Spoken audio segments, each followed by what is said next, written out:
Ladies and gentlemen, welcome to John Holt Night 2. With me tonight is Luke Roberts. Mike, right now, as we see in the ring, Chris Exodus joining us. He had an outstanding matchup last night, and tonight he's got a big matchup against PT Beckham here later, and I believe it's a bare knuckle rules match. Here, man. John Holt, yo, 10. Now, it is my distinct pleasure this evening, ladies and gentlemen, to welcome you all tonight to, when we see CHWA these microphones leave this morning. Anyway, it's my distinct pleasure to welcome you all to what I believe, and what a lot of boys and girls back there believe, to be the biggest CHWA show of all time. So thank you all.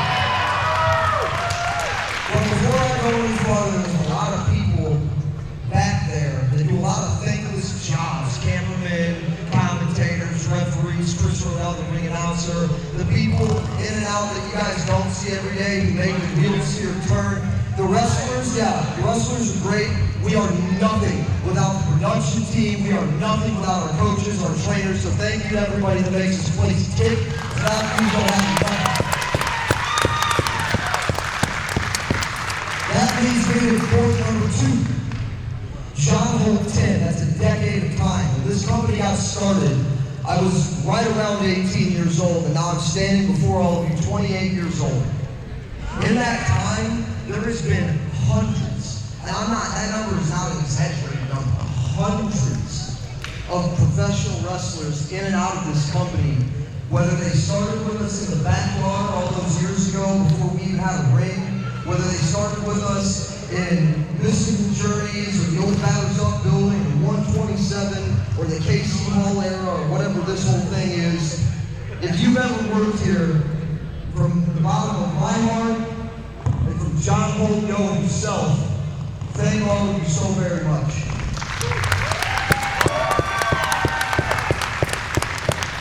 And now, Billy, I'm going to be selfish for a minute. Because I don't do that very often, and I want to do it now. That's life. Liar.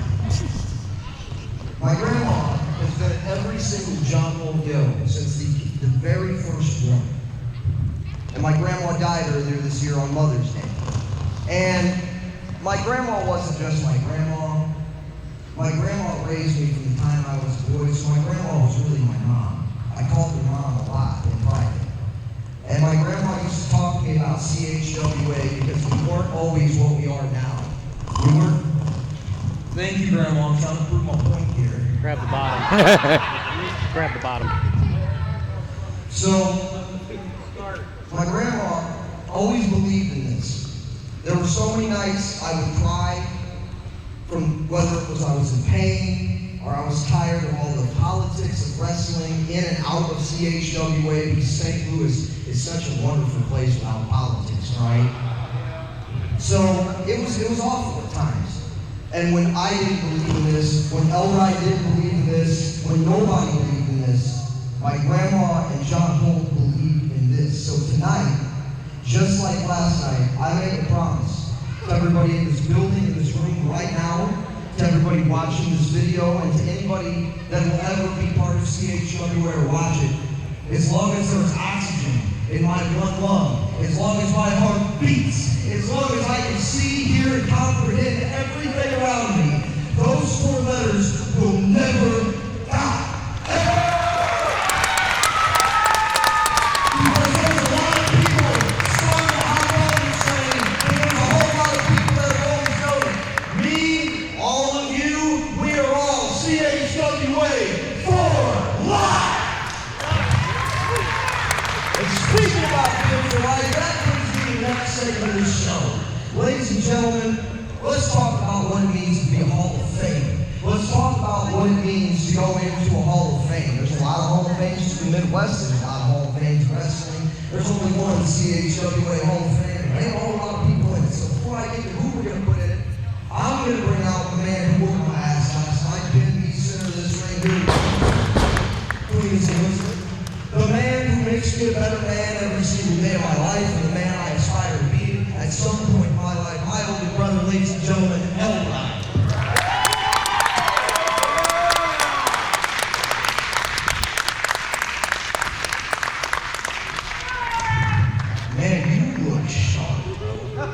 He's wearing shoes too. What?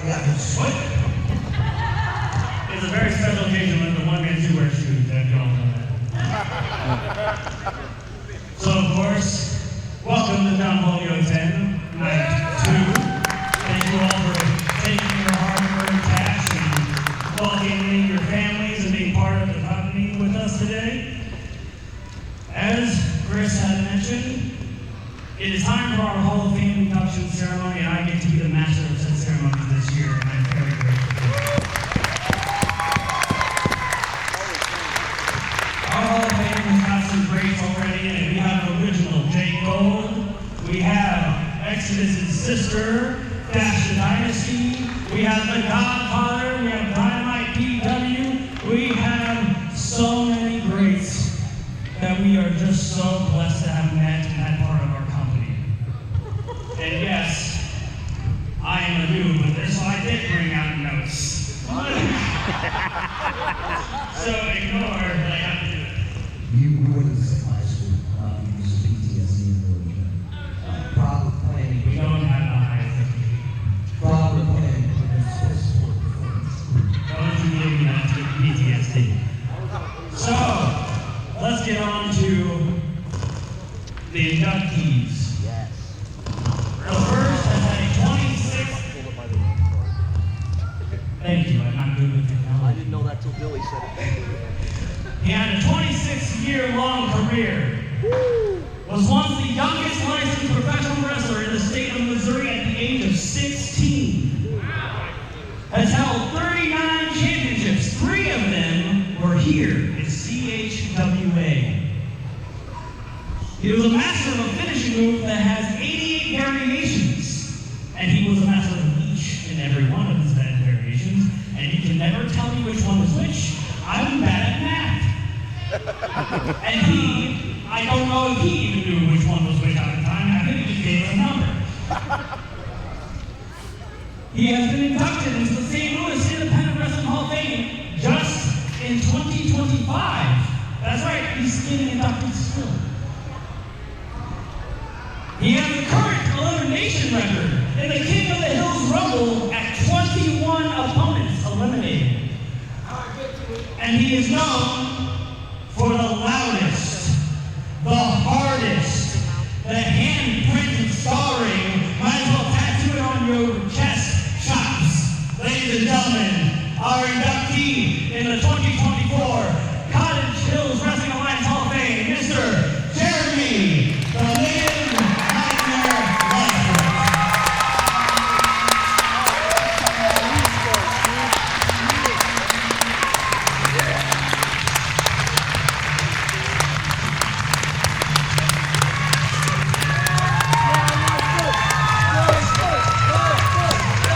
Foot.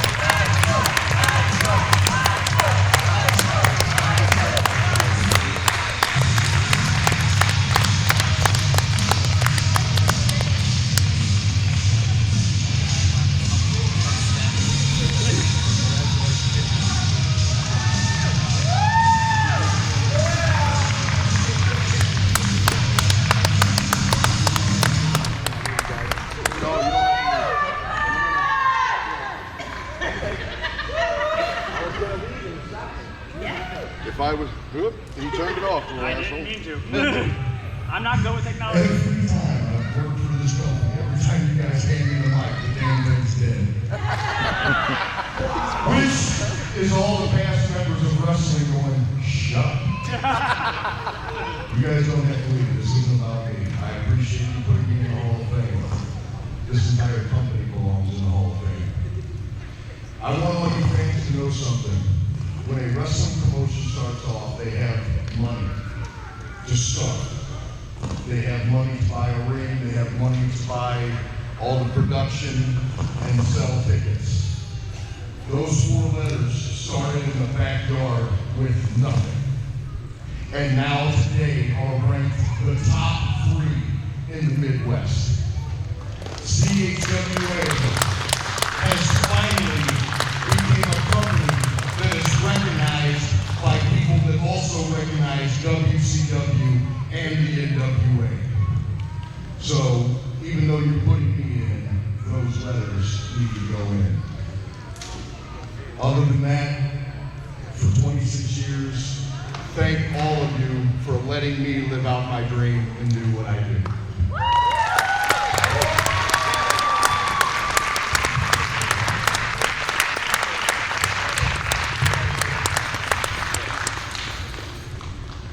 Let's hear one more time, ladies and gentlemen, for the native nightmare, Grimley, Mike Cook.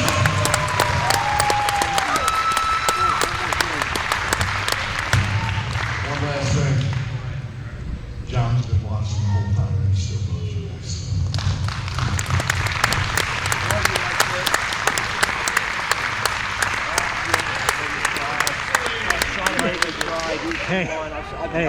It's already there. I've held it together and he's gonna make me cry, The man. best thing is, ladies and gentlemen, you lost the footage. You might get to hear that amazing, majestic voice throughout the audio. Okay, I'm good.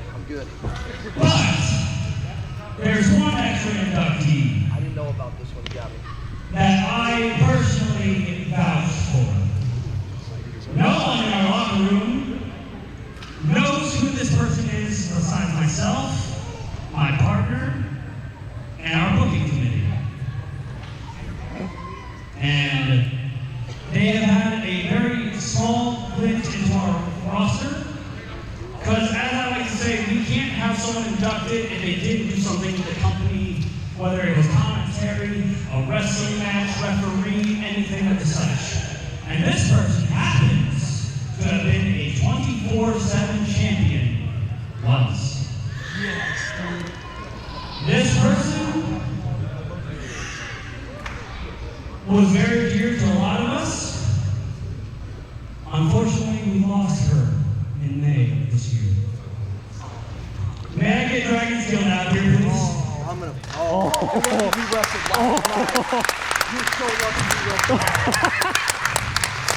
There's a reason I was happy when all came to place today because I knew I was already fighting you night one. Ladies and gentlemen, our inductee, number 2 and final inductee of the year, Grandma Exodus.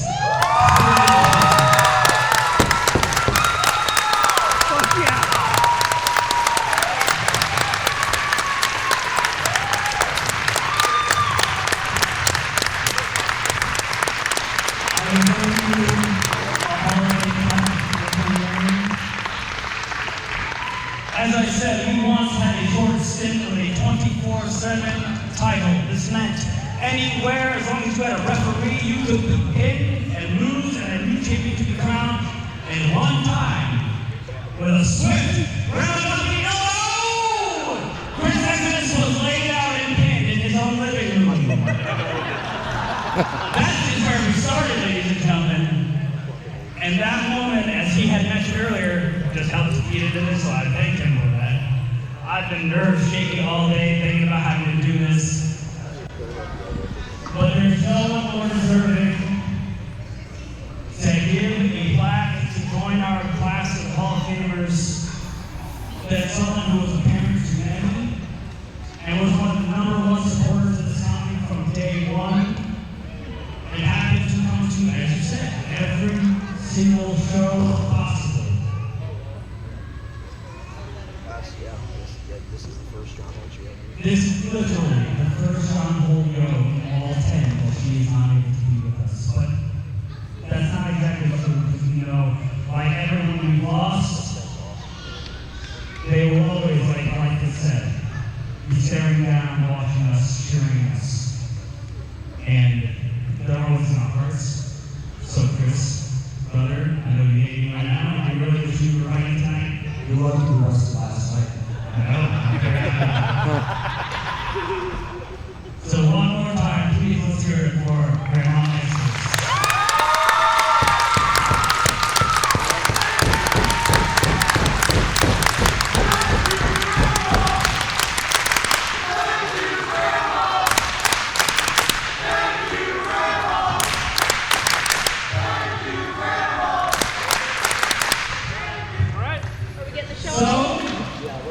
I think that means No more crying. as we head back and get ready for the first event match of the evening, let's meet the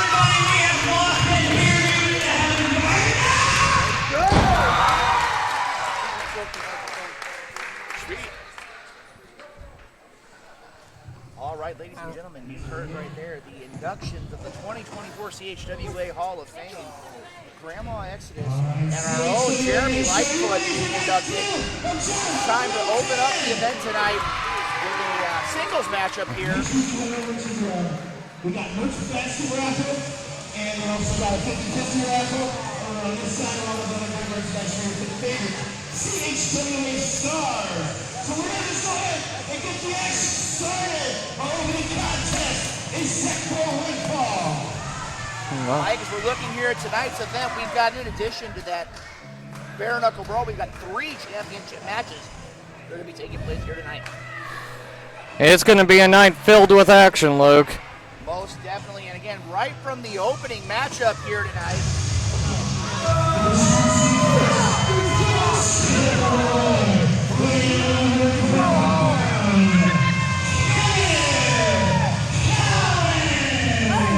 Mike, as Kenneth Collins makes his way to the ring, I got to tell you right now, this man right here has got a ton to prove here tonight.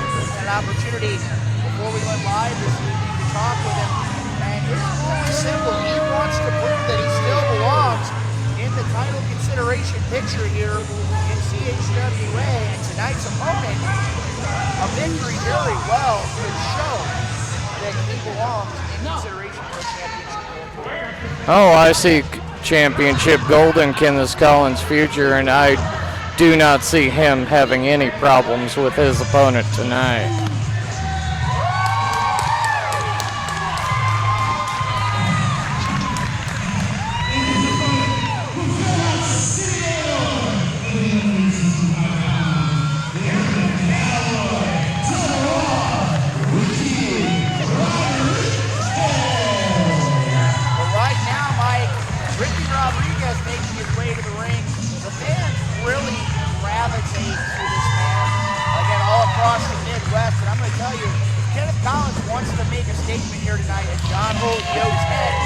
This is a man that a victory over tonight would definitely open some eyes in management. Oh, most definitely, Luke.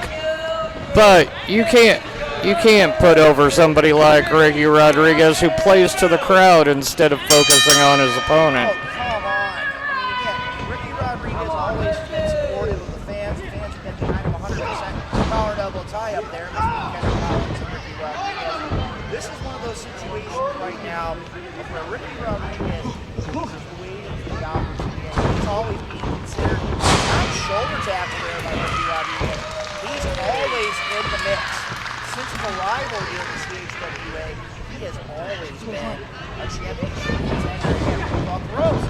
Big clothesline there. You notice too that head of Kenneth Collins looking back on one of the ropes here trying to force it away. But Ricky Rodriguez forearm series of them by Ricky Rodriguez. Look at that. Kenneth Collins back into the corner. Big job here by Kenneth Collins. Quiet on the set! Another big job there by Kenneth Collins. Kind of makes you wish you were getting back in the ring, Luke. Oh, no.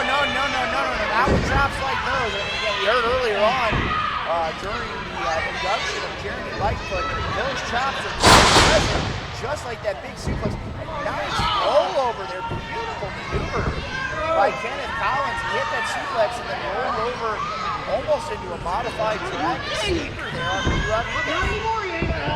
And that's the kind of move there you need to use to get a victory tonight. Wear your opponent down, take his oxygen away from him. Ricky Rodriguez taking control of the arm.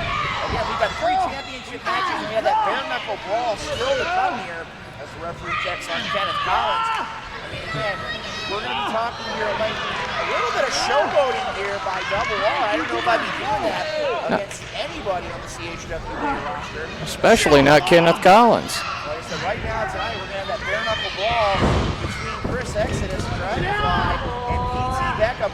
Nice series of maneuvers there by Kenneth Collins. That's one thing a lot of people don't understand.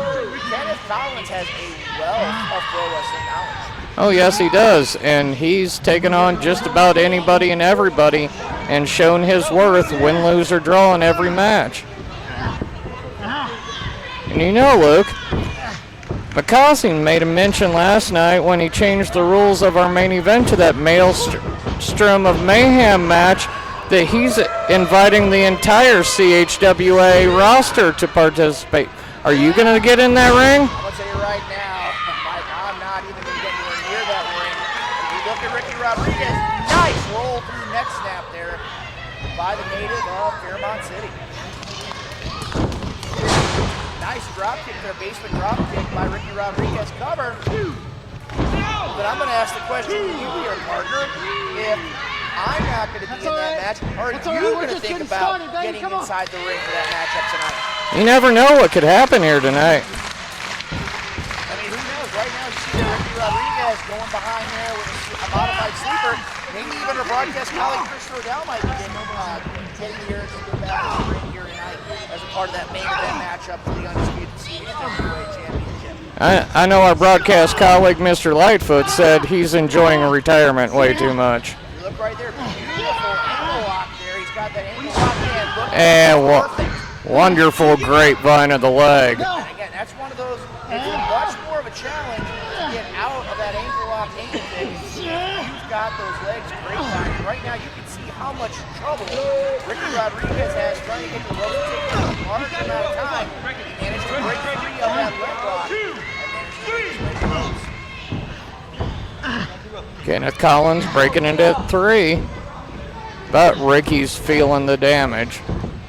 Right now, as you can see here, Ricky Rodriguez is going to find a way. He's got it hooked up. We see another suplex. Kenneth Collins trying to go for it.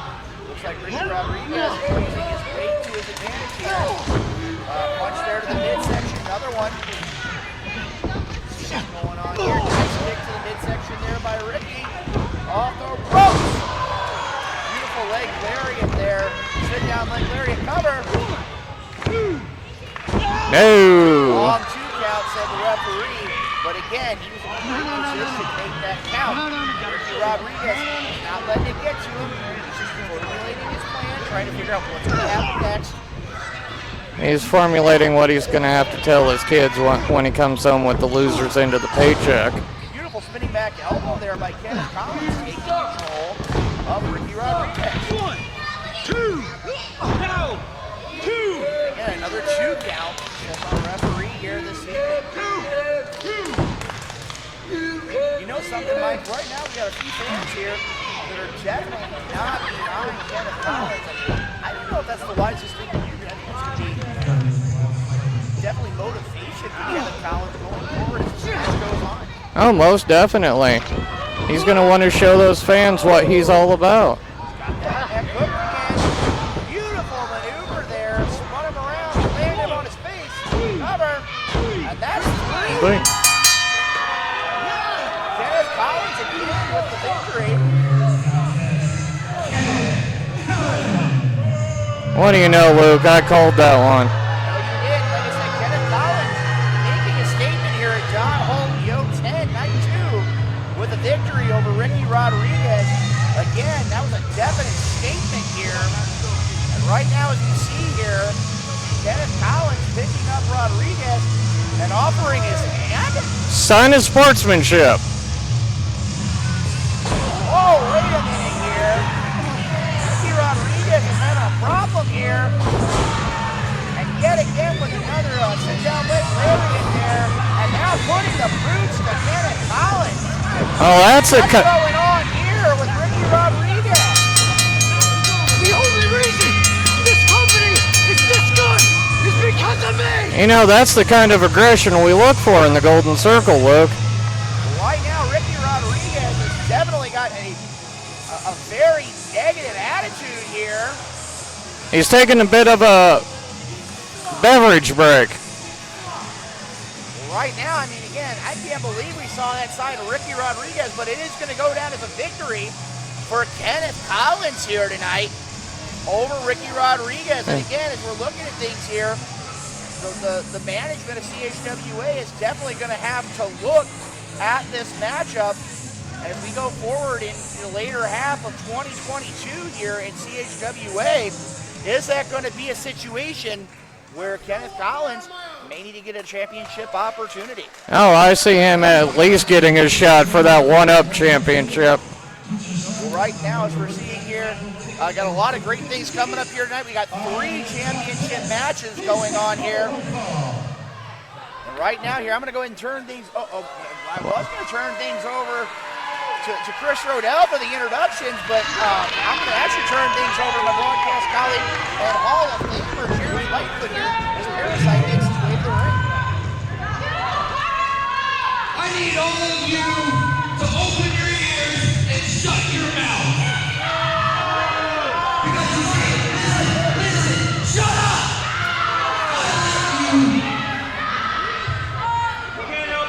I let you have your nice little seats and your cute little Hall of Fame ceremony. Now it's my time, because after 9 years of putting my ass to work for this damn company, it gets taken over by some goddamn marks. Excuse me, I think you heard me just fine, Raz. So you're gonna call me a mark? You're gonna interrupt my show? Get out of here! You're not booked! Get me out of here. You're not getting a match! Get out! Beat his ass, Raz. I can't believe you guys listening to this one. I can't believe anyone listens to you.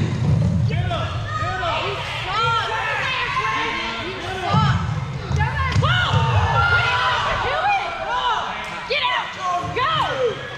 Get out! What the hell do you think you're doing? That's my kid, man. That's my kid.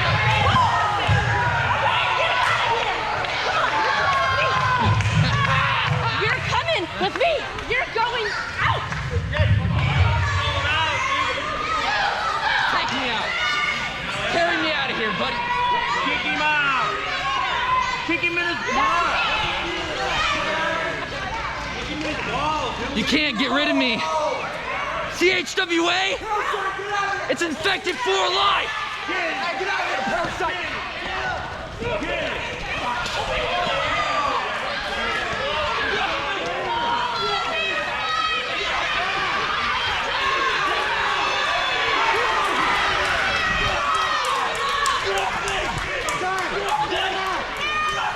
Okay, come on. Take him out.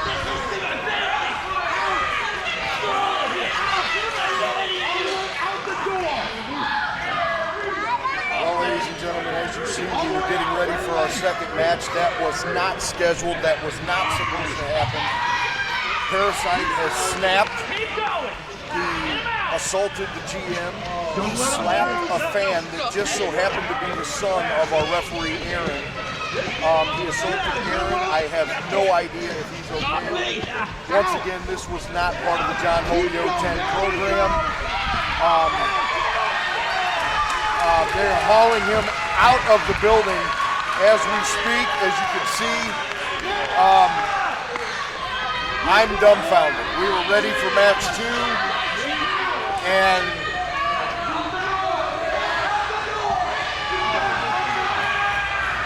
and out the door he goes. Parasite has been being very controversial on a bunch of our social medias lately. He has been banned from a couple of our social medias because of his accusations towards the company.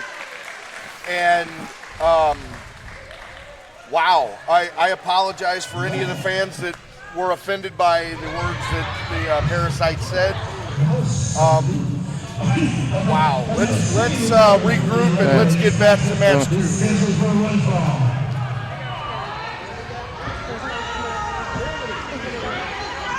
Referee James Allen Marks making his way to the ringside area.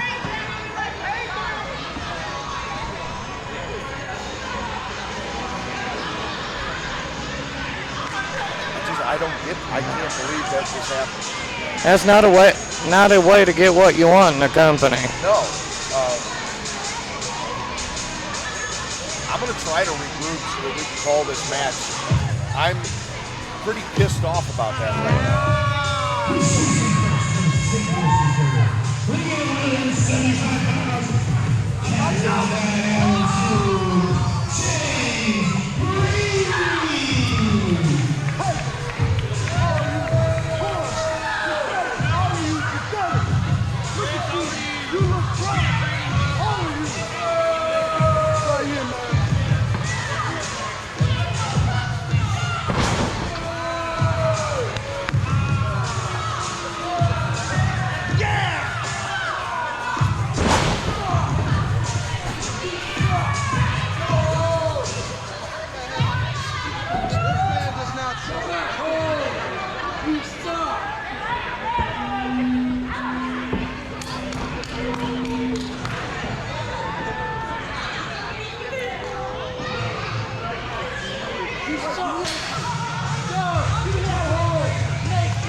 I'm dumbfounded by it.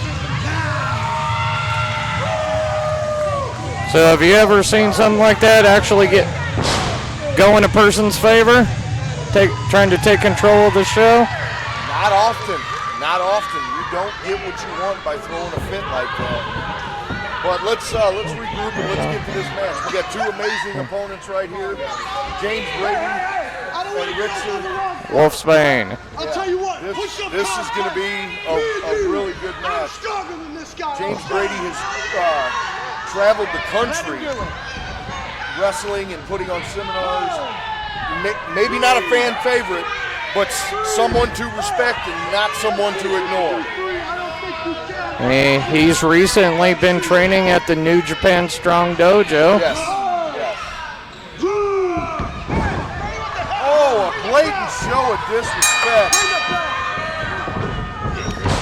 And that, my friends, would come out of the Rocky Romero's book of sneaky style. You know, like I said, I don't agree with evil and backwards tactics, but I understand them. If you can use them and you can get away with it, go for it. Hey, a win's a win. A win is a win. Beautiful high cross body off the second rope, ISI style. Oh, grabbing him by the ears. Technically, he's outside, so. Oh! Giant boot to the face.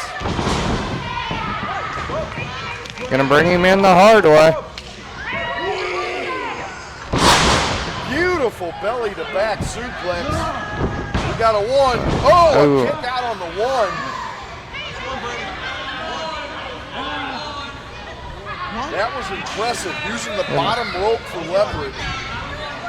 Don't see that maneuver often. Throws fist to the top of the head. Throws him out. He just tossed. This was the 1980s. That would still be legal because it wasn't over the top rope. You gotta love those old 1980s rules. Right. Oh! I must say, I respect that. That was a beautiful sounding shotgun chop. Did you teach him that? I have not taught James Brady. I'm very impressed with his accomplishments and his skills, but I unfortunately had nothing to do with James Brady's upbringing in the wrestling. Got a reverse chin lock locked on here. Elbow shot. Can he get out of it? Yes, he does. Ooh. Oh! Little Rough Rider there. Yeah. Count of two, kicked out.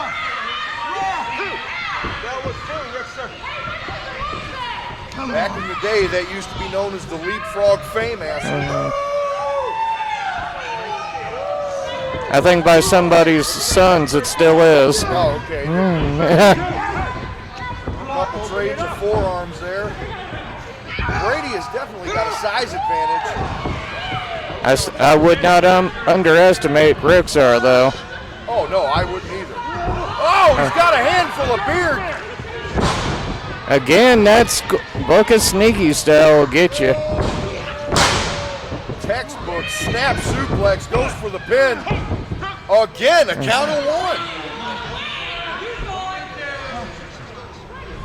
James Brady looks to be getting a little frustrated there. I tell you, it doesn't matter the size of the dog, it's the size of the bite, and he is definitely showing a mean streak right now. Where's he going? He has a drink. Is he thirsty? Oh! That was a waterboard, a form of terrorist torture used to get people to talk. Haven't seen that one in wrestling before. For fans that don't understand how that works, the cloth of the apron cuts off your breathing, and the water adds heaviness as well as a drowning effect without taking the advantage of the lungs.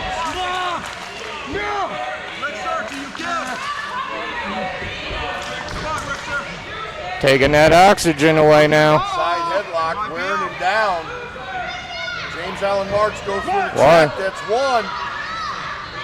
Goes down, that's two. If he goes down a third time, he's got him. No! Can he hang on to it? I thought he was going for a chin breaker, but the way he hooked, he wasn't going to get him fully in. Oh! He shot. And he's back into the reverse headlock. He's trying to put Ryxyr to 99. He's trying to cut off the blood flow of that artery that goes to the brain. He's literally trying to choke him out right now. Oh! Count of two.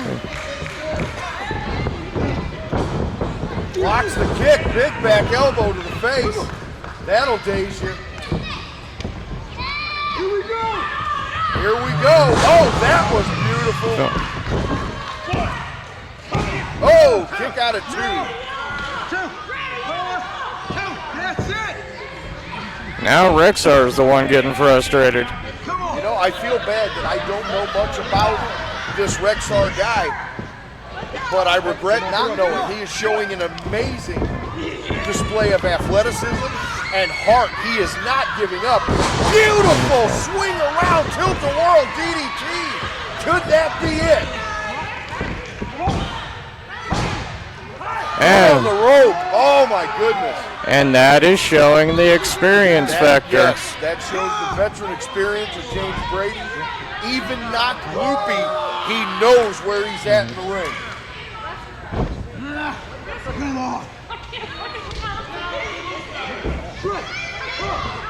Little inside information for the fans. That's one of the reasons a wrestler walks the ring before the match starts.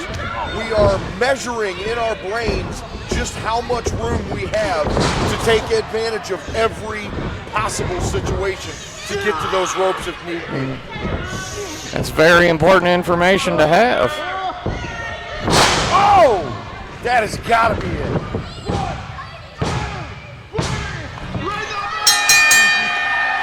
That was a beautifully fought match. He put up a great fight. It just wasn't enough tonight. No.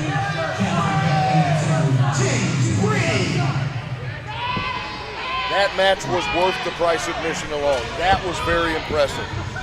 People are going to have to do a lot to top that one tonight. He still gets to go to the pay gate. It's just not what he was expecting. Yeah. All right, Mike, once again, it was a pleasure. I'm going to turn it over to our broadcast colleague, DeGuido. Folks, I'll see you in a few minutes. Always a pleasure.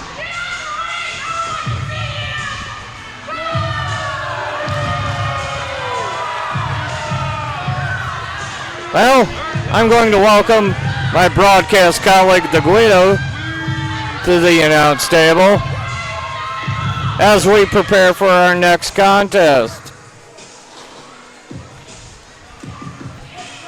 Guido, welcome back. You know, I gotta tell you what. You've been sitting here working with two Hall of Famers. I feel like the schlub in all of this.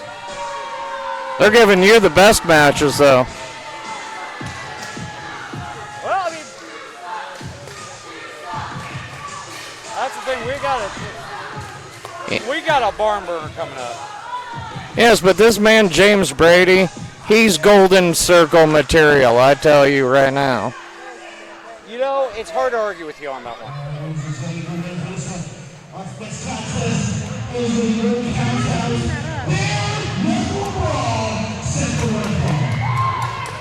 And the wonderful official, Freddie Jack Funkhauser.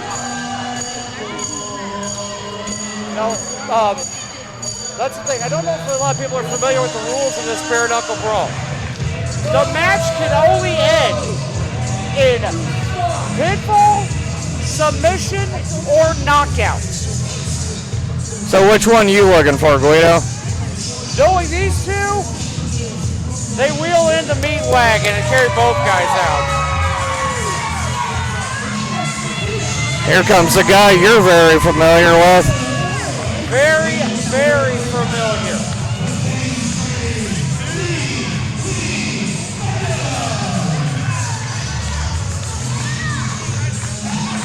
Now here's the thing. A lot of people don't know this, but P.T. Beckham, prior to getting into wrestling, had a very short but rather promising MMA career. In fact, his last MMA fight was in this very building, and he won by knockout. Well, at least he didn't let it go to a referee's decision. Yeah, never let it go to the referees. Never let it go to the judges. They don't know what they're talking about.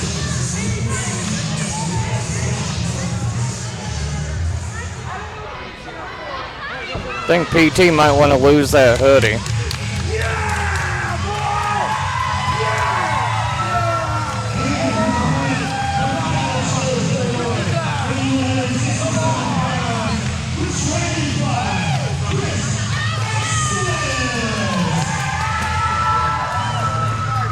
You have to think how much this night, this match, is going to mean to Chris Exodus.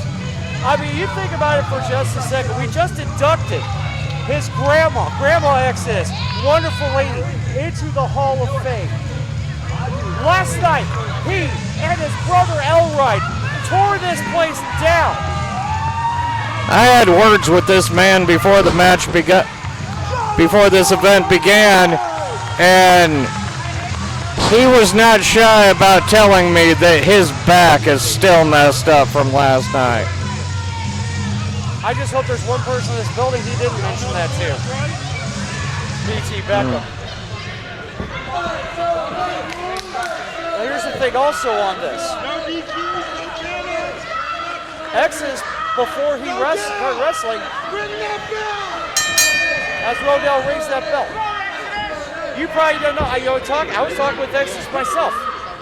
He himself is a two-time Illinois IHSA state qualifier in wrestling.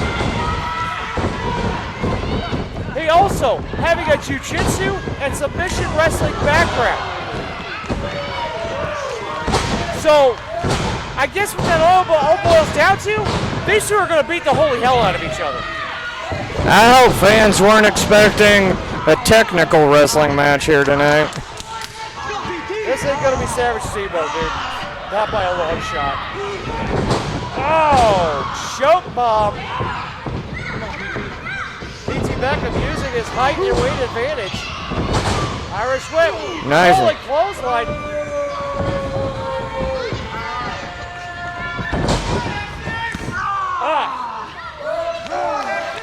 Arm drag into the kick in the back. Oh, does he go for the SHO already?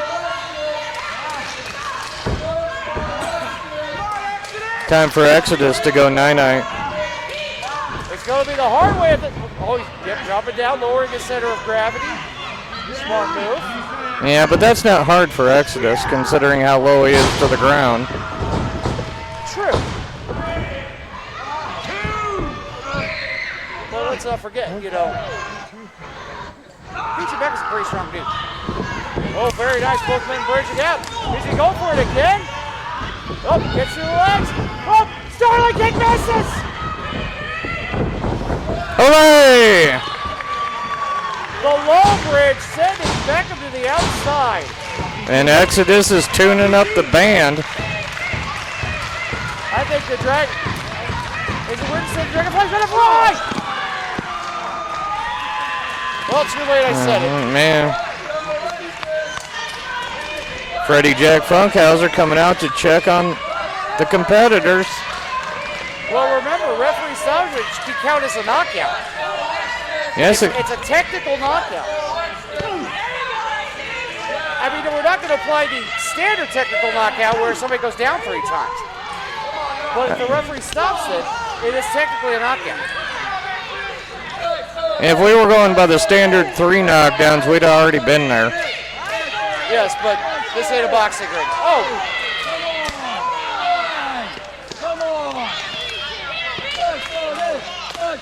The Beckham on the shirt.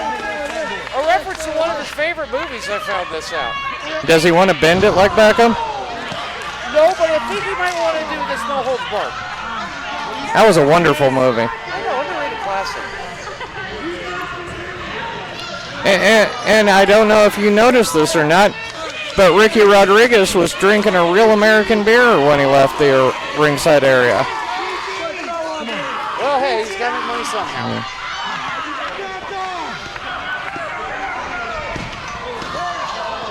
Soon to be on another ex-wife.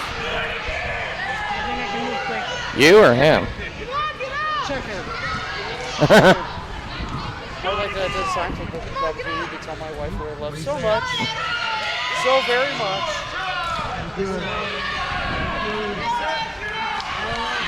Funkhauser saying he'll continue. Referee Funkhauser knows what he's doing over there. It's been a little questionable as late.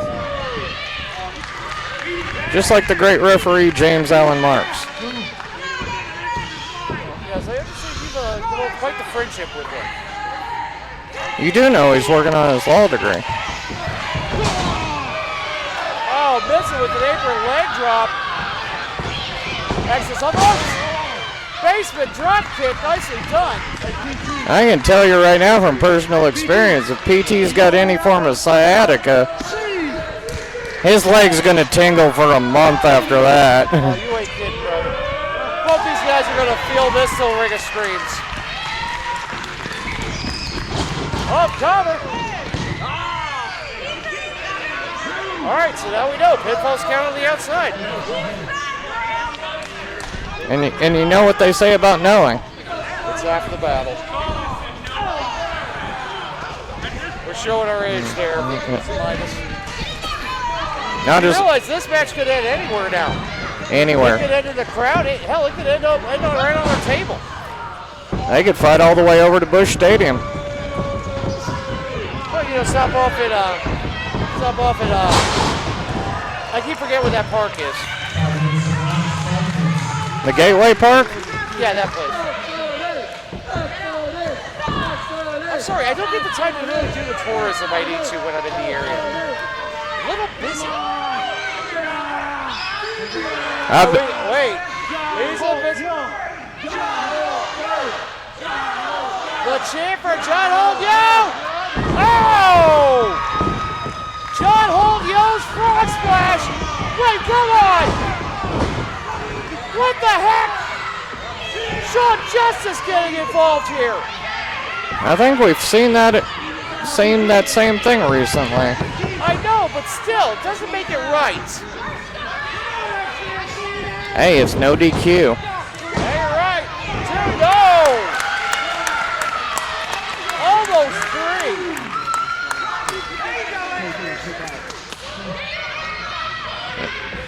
Let's go, Ryxyr! Let's go, Ryxyr! You know, honestly, this match has spent more time in the ring than I thought it would. I thought they'd have been over here by you by now. You know, Exodus might need some Guido-sized assistance. You know, he was eyeing my shoes a lot. Starlight kick! Cover 1, 2, is that going to do it now? Oh. I did hear PT Beckham does like Cheetos. Well, who doesn't? Man. They're wonderful. I think the Hall of Famer can agree with me. Everyone loves Cheetos.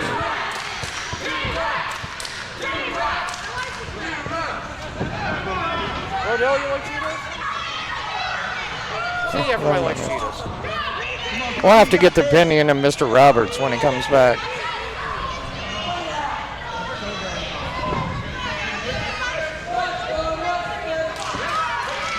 Beckham shaking off the effects of that Starlight kick. But, you know what? Oh! Drive by. right on the side of the head. Beckham's probably seeing everything. Pink hearts, yellow boots, green clovers, blue diamonds, rainbows. Oh, he caught the 618. He's trying to fight out of this. And round he goes. But a classic, never goes out of style, the giant swing. Where he steps, not even his girlfriend knows. I mean, that's the thing. A lot of people don't understand, well, what does that do? And literally, the centrifugal force drives out the blood. It's like if you're hanging upside down, but your blood's getting forced there. Not by gravity, but by the centrifugal force. You do that too many times, you're gonna black out. Exactly. That's why right now Exodus is probably somewhere between Dream Street and Xanax Avenue.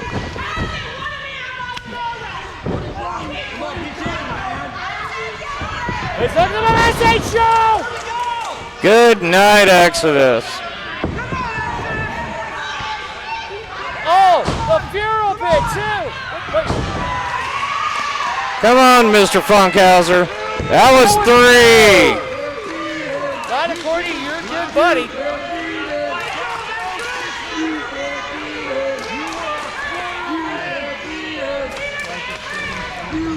Mr. Funkhauser's the friend to everybody, even children.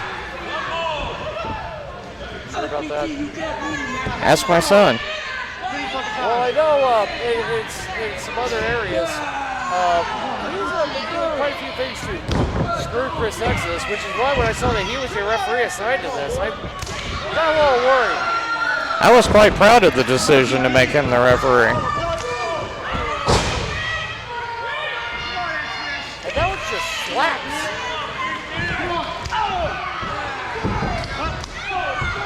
This is what we came for. That big, ugly, nasty, whoa! Oh. A crescent kick from PT. Wasn't expecting that. No. Oh. And that's the thing. This match isn't going to be won by finesse. It's not going to be won by technical know-how. This is simply who folds their tent first. And right now the odds are. Looking too good for Exodus. But we've seen him come back from much, much worse. Much to the dismay of the crowd. He's come back from broken ribs. He's missing a lung. He's had concussion after concussion after concussion. And I expect nothing less. The crowd expects Mr. Funkhauser to call the appropriate winner. As long as those 4 letters are running in the St. Louis independent area, Chris Exodus will have a heart and a soul. Oh! Good night, Chris. What on earth did you hit? Come on, Christian. The kitchen sink, I think. I mean, he just straight up decks Sean Justice.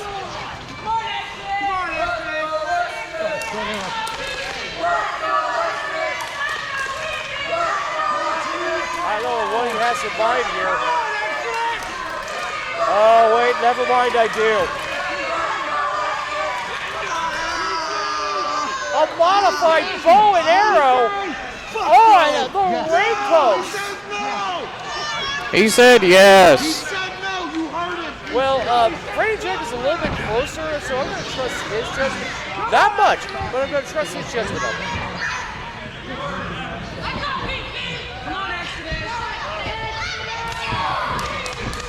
Shot by Exodus. All right, that was just straight up hard right hand. I think Freddie Jack tasted that one. I think I tasted that one. Oh.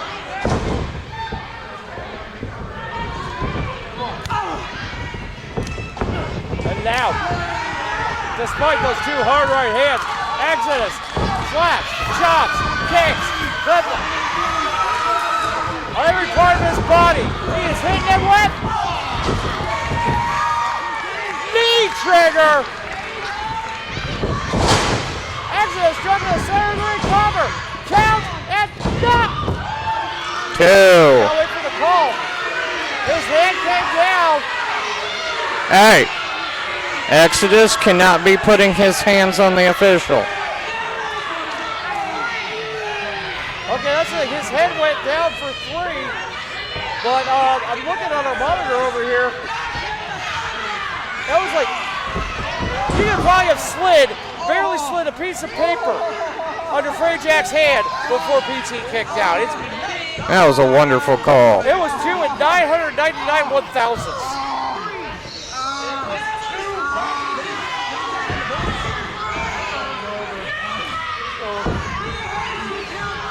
Beckham pointing to Rocky Baxter saying, watch this. He's setting it up. And somehow,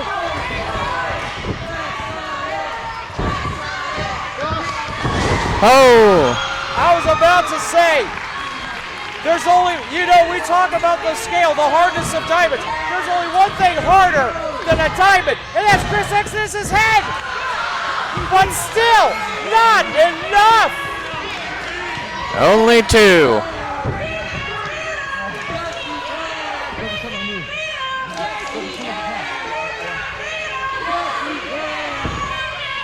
We got a little bit of a divided crowd. Well, I mean, both these guys are favorites in CHWA. I mean, both these guys have held the CHWA Heavyweight Championship on multiple occasions. Both have been multiple-time tag team champions. He's going up! Yes! Yes! Do it! Grandma's elbow! I thought you said we weren't going to see Savage Steamboat. He missed! No, you have to understand, that is Grandma's elbow. That is the move Grandma Exodus used to become the 24/7 champion. Come on, PT. And now it looks like it's Beckham's turn to go to the high red district. So Guido, how would you feel being pinned by your grandma? Well, my great grandma actually taught me to sleep. She was very big on don't worry about referees. Oh! P.T. Beckham going for an elbow on his own, but he got caught. And now, is he going to try it again? Yes! Grandma's elbow! Will that do it? Cover! Count!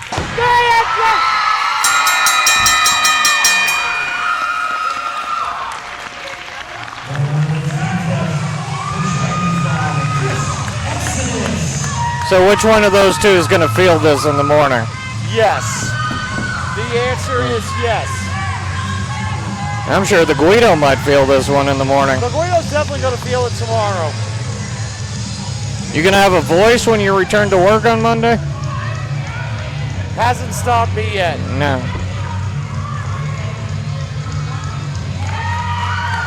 This time last year, that man was sitting right where you are, Mike. He was injured. There was doubts he'd ever be able to wrestle again. In that time, he unified the CHWA heavyweight and interim championships. They have lost that belt. And if you don't know Guido, the 26-year veteran, the Hall of Famer that's to my right, is one of the people that helped put Chris Exodus back together. A show of sportsmanship and a show of respect between these two men. Because you have to understand, we are all a part of CHWA. Chris Exodus is CHWA. Without Chris Exodus, there is no CHWA. Without Chris Exodus, without El Wright, or without the late, great John Holt, none of this happens. In 2020, one of my first shows after the 2020, one of my first shows after the pandemic. From the ashes. It's what makes me so proud to be a part of this. And we love having you back here, Guido. And I'm so proud of what you've done. Without you, I wouldn't be here. And without you, I wouldn't be here. It's been a long road. Well, it's time for me to step out. You're back to Hall of Famers. CHWA Nation, this is Tyler Cooley, and I am standing here with the one-man zoo, Elride. Elride, how are you feeling after your match with your brother, Chris Exodus, last night? I'm beaten up, I'm tired, I'm sore, I'm hurting, but I'm also, I think, more prepared than I've ever been. He had to prove I need to show less mercy. I need to show that ruthlessness is mercy to myself, and I have to do this for CHWA. I have to do this for my brother and my guild, and I have to do this for everyone who watches our show, because we cannot have a wind of destruction. Call me the roar of creation. I'm not doing it. I can't do it. Tonight, you are in one of the biggest matches of your career, probably the biggest match of your career. How are you feeling going into it? I won't lie. It's hard to say. I can't say I'm not nervous. This is Makazi. This man has taught me a lot of the things I know, and that means he knows me very well. He knows me in ring and out. But he doesn't realize I've been studying him just as long as he's been teaching me. So I'm nervous, I'm focused, and when it comes down to it, I gotta put out this storm and calm it. What does John Holt Yo mean for you? It means everything. It means love. It means heart. It means oxygen in your lungs. It means you got to show kindness, but you also got to show what is necessary to help everyone you can. You cannot just go into something half-hearted or without half a thought, because if you do, you can let a lot more people down than you are helping. So when it comes to John Holt means be there for your brothers, be there for your sisters, be there for your family, and help everyone stand up, because as he said, I have it tattooed on my chest, love everyone. And that's what you got to do. It's hard sometimes. You got to show tough love. But that is what John Holt is. Ladies and gentlemen, the one-man zoo, Elride, thank you so much for your time. Best of luck tonight. Thank you. It is a 15-man overtime battle royal. All right, Matt, we're back. 15-man battle royal. As you look at right here, man, that's a 15-man over-the-top rope battle royal. But the winner gets a one-up championship opportunity. Well, you know everybody's going to be fighting tooth and nail to win this. Well, and you also got to look at it, too, from earlier on, is the idea that last night, Cardi Marty winning the one-up championship, and I know right off the bat, we had Alistair Crow make an appearance back here in the CHWA. Garrett Shanks making his way out.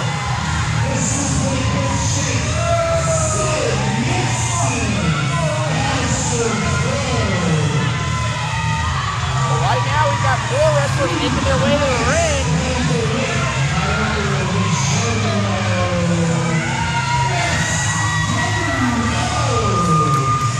Well, right now, Mike, one of the things I got to tell you about being in a battle royal,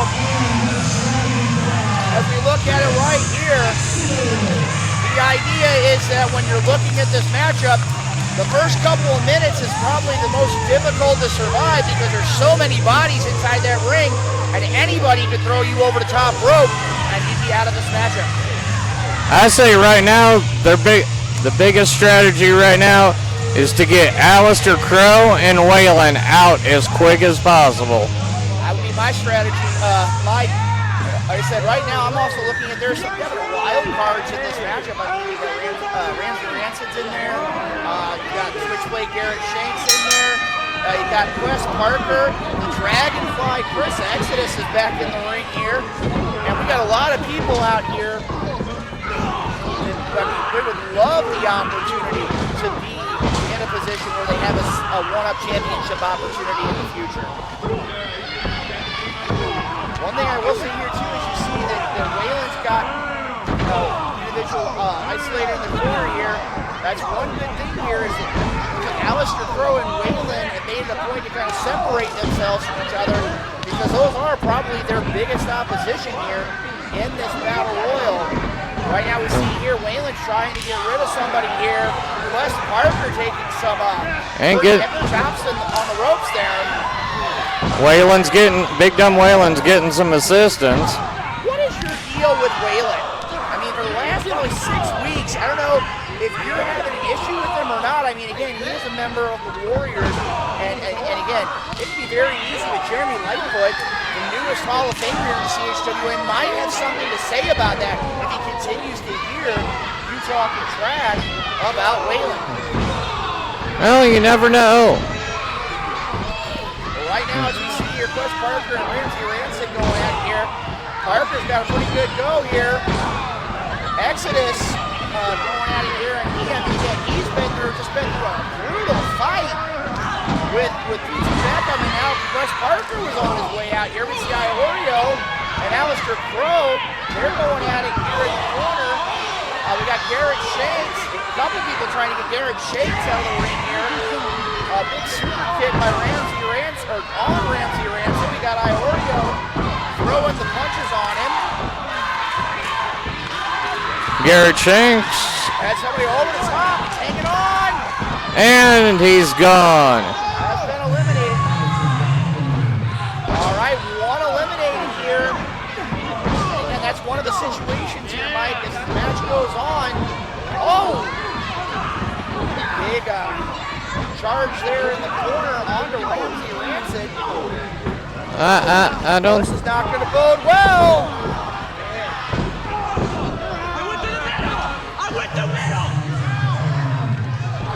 Waylon making it a point, and that's one thing you do not want to cross Waylon. He's one of those that simply put.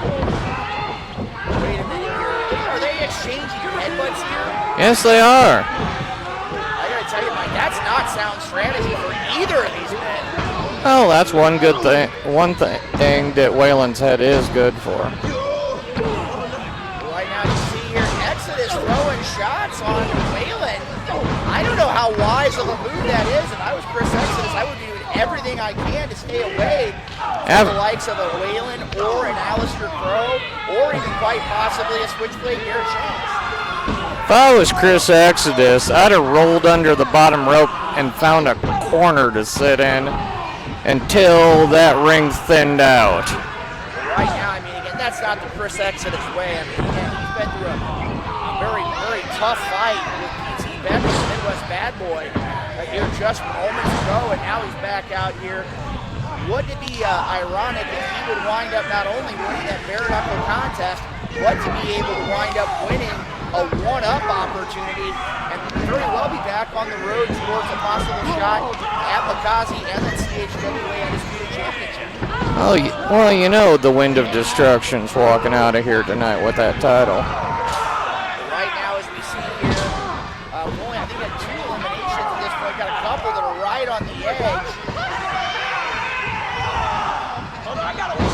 And again, everybody is trying to find a way to stay away from Waylon and stay away, for the most part, from Alistair Crow, and that's not a wise strategy. No, they need to get those two out. It's one of those where those are 2 of the biggest men in this fight, and you got to do everything you can to get them out of the ring if you want any chance of being successful at the end of this battle royal. Referee Funkhauser out here. We've got referee March out here checking things out. Again, that's one advantage of our great CHWA referee corps. It's the idea that we've got them in all sorts of good positions so that if an elimination takes place, we know they're going to be eliminated and be able to declare them out of the matchup here. You see over here, we've got Ramsey Rancid and Garrett Shanks. Wes Parker, he's on the verge of getting somebody eliminated. Nice deep kick there. And I think there's another elimination.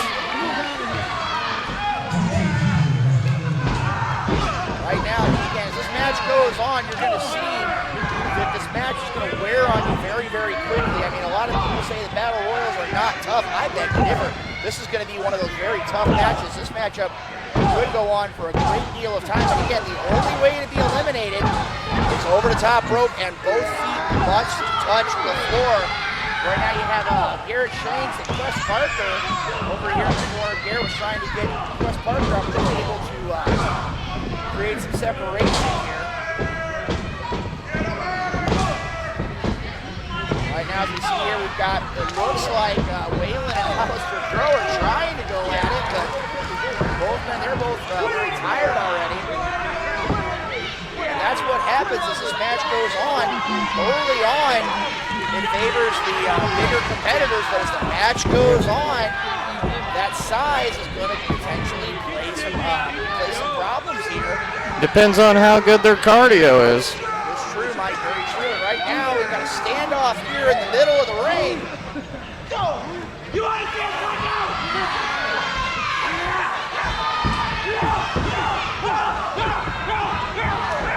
I don't know what it is here, but a series of headbutts there in the corner. I gotta tell you, that's not the wisest of moves, because not only is that doing damage to your opponent, it's also doing damage to yourself here. Waylon taking it to Iorio in the corner.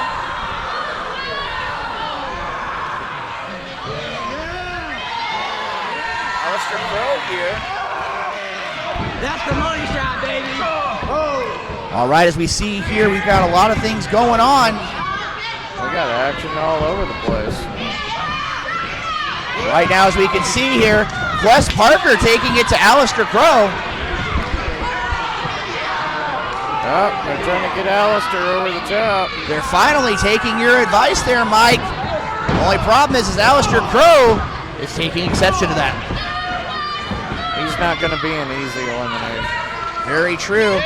Iorio, he's got a handful of Ramsey Rancid by the back of the head, over the ropes, and out goes Ramsey Rancid. Garrett Shanks taking a smart idea and rolling under the bottom. We got another one thrown over, but it hit the floor. And there's another elimination here on this side.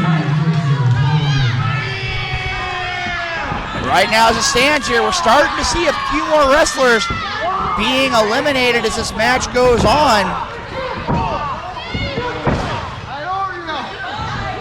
Right now, as we see, what in the world is this, Mike?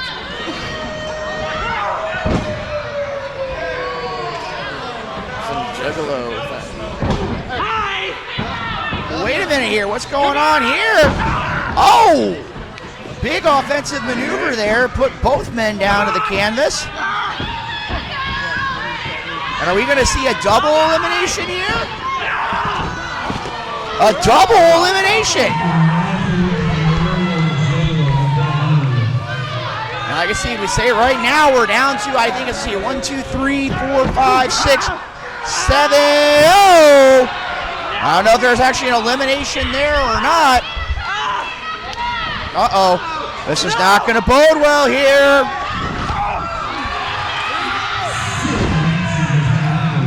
Right now, as we see here, we've still got about 5. Let's see here. 1, 2, 3, 4, 5, 6. It looks like we got 6, maybe 7 still left here. And we got 3 men all on the floor. And again, as we talked about earlier on, Waylon is still in there. And Alistair Crow making a statement.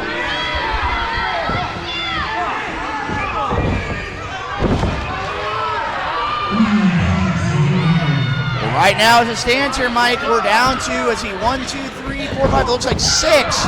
We got a brawl here on the outside.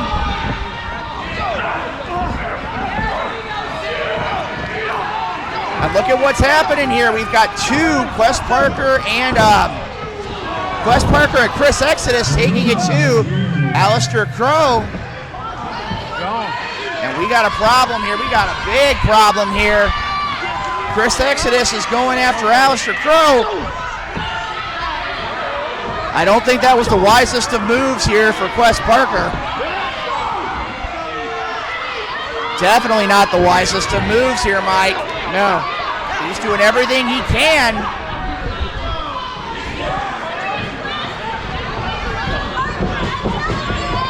Uh-oh, this is not going to bode well. Right now, as you see here, 3 of the biggest competitors are still in the ring, that being Waylon, Aleister Crow, and the Switchblade, Garrett Shanks. And look at Exodus, he's trying to break the big man down. That's not a good thing there. Exodus was over the top. Exodus is definitely in trouble. He's hanging on there. He's hanging on. It looks like right now, I think he's just barely got his feet hooked under that bottom rope. Oh, this is not going to bode well here, Mike. Right now, it looked like all 3 of them were going after Aleister Crow. The Switchblade making his way outside the ring. It is actually a halfway sound strategy. He's going through the ropes, not over the top. Right now, Exodus is still the one in danger of being eliminated. This is not going to bode well here for Exodus. Uh-oh, he got caught. And dumped out like trash. Wasn't a wise move there. As you can see, Exodus had already been taken over the top rope. But the problem is that he had to get back in the ring. Quest Parker over the top. Well, Quest Parker got him by the head. Looks like Waylon's out. Garrett Shanks is out. We're down to 2. Quest Parker and Aleister Crow. I'm calling Aleister Crow. Right now here, Aleister Crow is taking the fight to Quest Parker. I mean, again, this would be a huge statement for Quest Parker if he was able to get the victory. Off the ropes, nice drop kick there. Staggering Aleister Crow. Off the ropes. Big swinging side slam there by Aleister Crow. Kind of reminded you of the Big Boss Man. Well, right now, both men are down on the mat, and again, that's actually probably the safest spot for them. Because if you're on the mat, you're nowhere in danger of being thrown over that top rope. The fans trying to rally behind Quest Parker here. So any of this making you miss active competition? Most definitely not, but I'm going to tell you this, the idea of having a chance to go for a championship definitely would be intriguing to me. Quest is outside the ring, and out he goes. What do you know?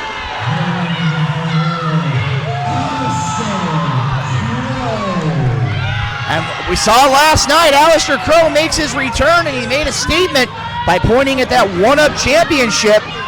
And now, being the winner of this 15-man battle royal, he now has guaranteed himself an opportunity to compete for the CHWA one-up championship. He's going to use that as a stepping stone to get his undisputed title back. Very true, Mike, very true. He stands tall in the middle of the ring. Quest Parker definitely going to need some help after that elimination here.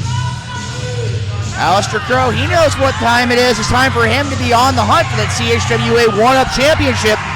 We got plenty more still to come here. 3 championship matches still to come in the second half of tonight's second night of John Holt Yo 10. I can't wait to see what's going to happen after the intermission there, Luke. Well, right now, we'll have to find out what's going on here in a little bit. International championship match. One-up championship match. And the undisputed CHWA heavyweight championship. El Ride taking on the champion, the Wind of Destruction, Makazi. We've got plenty more still to come here tonight, partner. And don't forget, Makazi hasn't just challenged El Ride. He's challenged the entire CHWA roster. Very true, very true. We'll be back with more CHWA action here as a part of John Holt Yo 2 in just a few minutes. What is going on, CHWA Nation? This is ring announcer Dilly here. Wanted to come to you guys with a little bit of an announcement. So something that we've been kind of working on behind the scenes and getting ready for you guys, because we have been getting people asking, where can we get things like this? CHWA shirt. CHWA, and on the back it says For Life. A lot of people always ask, they want a shirt, but they can never really get it at our shows. We just haven't had the proper run to get that all taken care of. But that all changes today. As of today, and has been for a couple weeks to our Facebook people, we officially have a merch store. CHWA has a merch store, and you can get stickers, t-shirts, and a few other items, all on it in different colors depending on what you're looking for. And if you can't find the color that you want, make sure that you comment down below in the video or what have you. Reach out to us and tell us, hey, we want, say a CHWA with the 4 Life in, blue. If you want a different color or shirt or something, just let us know. Figure out a way to get a hold of us. The easiest way to do that. If you go to chwashop.com, I'm going to put the link in the description down below so you guys can have an instant link.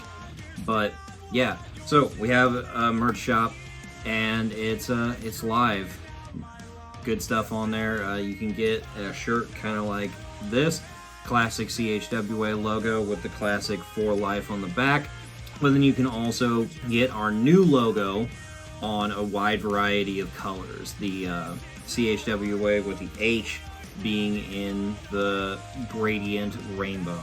Go check out chwashop.com. Get you some merch. Anything that you do helps support us, and we appreciate you guys greatly. So until next time, we will see you all on the next one. This is Ring Announcer Dilly, and I am out.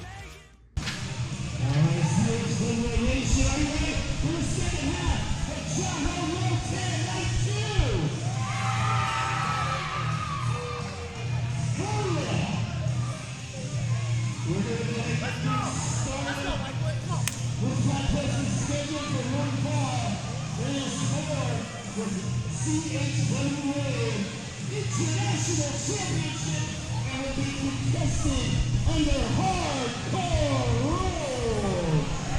All right, ladies and gentlemen, you heard it right here. Hardcore rules for the International Championship. And right now, making his way to the ring is the challenger in this matchup. The man that's going to walk out with the title tonight.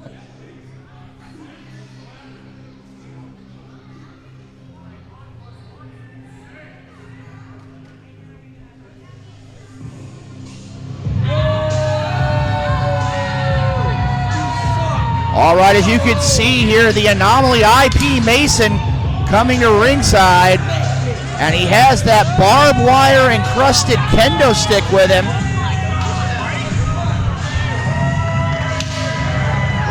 That was always one of my favorite toys, Luke. Is that barbed wire kendo stick. I'm not even going to ask, Mike, but right now, as we see here, this match is hardcore rules, which I'm going to tell you right now. On one hand, I can see this benefiting IP Mason because of the fact that he has had really kind of a mission to win that international championship. But you got to side with the man who's getting ready to make his way to the ring, the CHWA international champion, the fairy tale villain himself, Angelo Grimley. This man has a lot of potential and a lot of success coming his way, but he needs to shed himself of Dragon's Guild. Right now, I mean, again, Angelo Grimley, since winning that championship, has really made it a point to be prepared to defend that championship. And I'm going to tell you right now, if anybody has been making a statement as of late, it has been the fairy tale villain. And this man has all the potential and should have a shot at that undisputed title coming. And again, right now, being the international champion, I mean, you can't help but think to yourself, could that happen down the road? I mean, again, he's starting to rack up some victories. He's starting to definitely get some people noticing within the CHWA nation, and who knows, maybe he may be challenging the winner of tonight's Elride versus Makazi matchup. That could be very interesting coming down the road if that happens. Well, right now, as we see here, both the champion and challenger have made their way to the ring. Take it away, Chris Rodell, for the introductions for the CHWA International Championship match. Introducing first the challenger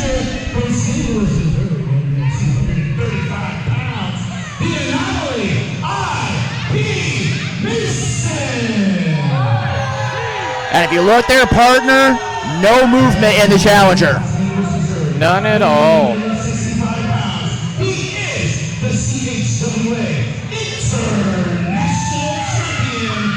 He is the fairy tale villain, Grimley. And almost as an act of defiance there, Mike, only raising that championship belt out, that belt up, staring at the Anomaly IP Mason. This match has all the potential of getting very violent very quickly.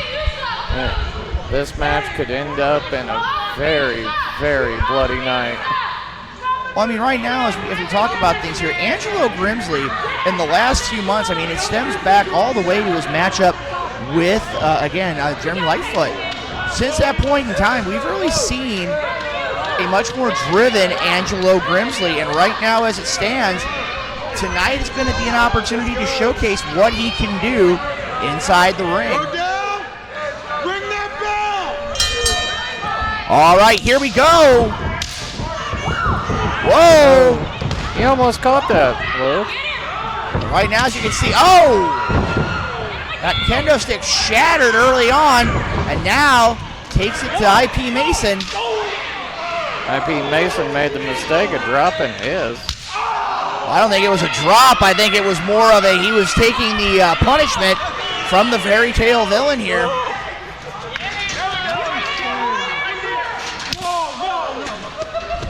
IP Mason definitely trying to create some distance here for this matchup. And again, hardcore rules, pretty much anything is legal. And right now, Angelo Grimley is following IP Mason around. Kick to the midsection here, and a big punch there by the Anomaly. IP Mason picking up that broken kendo stick. And again, he's using it to his advantage. That's one thing here, that everything here is legal. It is a hardcore rules matchup, which means that using things like kendo sticks is perfectly legal. As you see here, Angelo Grimley down on the floor, taking the assault of one IP Mason. Kind of makes you wonder why Mr. Funkhauser hasn't just grabbed a chair and some snacks and sat back and watched. Well, right now, I mean, partner, I can tell you right now, that's definitely a situation here. All that referee Funkhauser can do is count the 1, 2, 3, and I do believe it's got to happen inside the ring. And it looks like right now that Angelo Grimley's found himself a weapon of choice. So how familiar are you with that weapon of choice? Steel chair to the midsection there. That's one of those weapons that when it comes down to it, Mike, there is no forgiveness when you bring a steel chair into the ring. Grimley going into the corner, and IP Mason wasn't there. As I was always told, there's only one way to take a chair shot, and that's just a grin and bear it. Well, right now is a grin and bear it there as IP Mason hit Angelo Grimley with that barbed wire encrusted kendo stick. Right now, as you can see here, Angelo Grimley is out on the floor. Oh, I want you to get over this barricade so bad. IP Mason having a bit of a conversation with some of the fans. Well, right now, that's one of those things where in this kind of a matchup, you don't need to be worried about the fans. You need to be worried about the man that you're facing, that being the CHWA International Champion, Angelo Grimley. And now, I don't know if I would be standing in the way of IP Mason, especially with a barbed wire kendo stick. I think Raz might want to make her way to the back. Right now, this match definitely has taken it to another level here. And IP Mason taking exception here.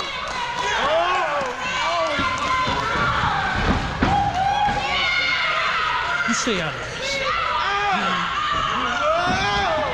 IP Mason coming back in the ring, and you can tell right here, Angelo Grimley is furious right now.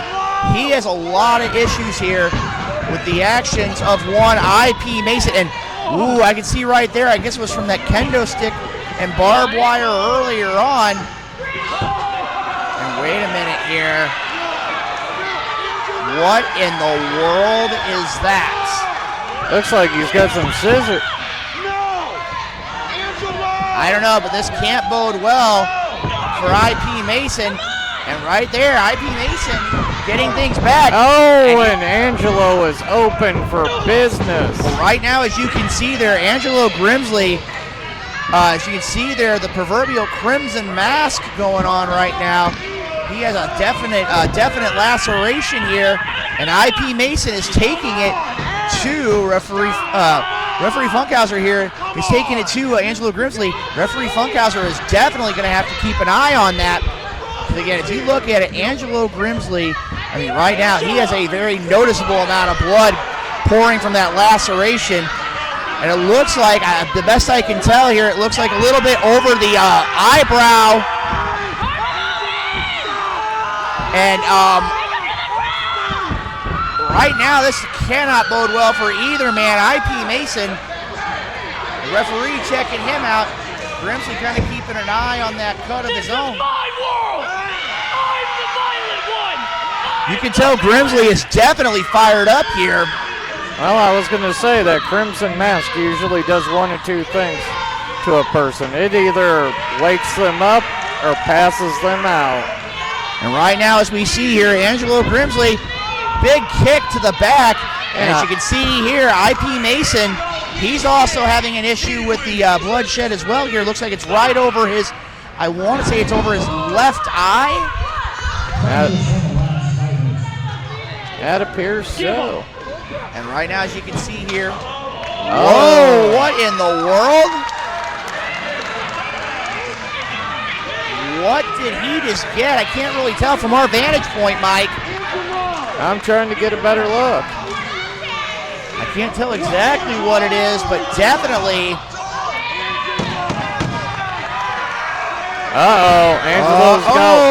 Angelo's got wood. Angelo Grimley bringing in, it looks to be a door into the ringside area. This is not going to bode well here. Well, I think I can tell here, Mike, it looks like he just grabbed a handful of thumbtacks and shoved them into the mouth of the Anomaly. This is not going to bode well here for the challenger. Big super kick there. That's not going to be very tasty. Well, this is going to be one of those where this is very quickly becoming a match not for the faint of heart. And right there, Angelo Grimley with a 2 count. I got to tell you, Mike, that laceration there on Angelo Grimley is definitely causing some problems here with his vision. If I were referee Funkhauser, I'd definitely be keeping an eye here on that cut, because if the man can't see, he's not going to be able to fight, and the one referee Funkhauser is going to have to make a judgment call here. You can't hit what you can't see. And right now, Angelo Grimley is trying to find a way to get himself back to his feet, but this is definitely a problem here. The fairy tale villain, I mean, he is just literally a bloody mess. Oh no, what's he doing now here? Didn't Parasite try this earlier? I wasn't out here, Mike, but now we've got some problems here. IP Mason wanting to make a statement, but is this the statement you want to make here? Oh! Raz got saved by Angelo. And Angelo wound up going through the door. I mean, again, you have to give him props for saving Raz there, but what was the cost of that? I'm going to predict it's his international title. Right now, Mike, I mean, again, I can see from right here, Grimley is definitely, it's almost like he's unconscious right now there at ringside. And now what does IP Mason have? He's got a bag of goodies. I don't know what's in that bag, but it can't bode well for the CHWA champion, the international champion, that is.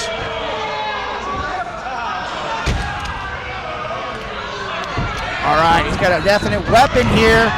And now IP Mason going after her again. He should go outside and ask Parasite how that worked out for him. Right now, as a standard, Raz is in a world of trouble.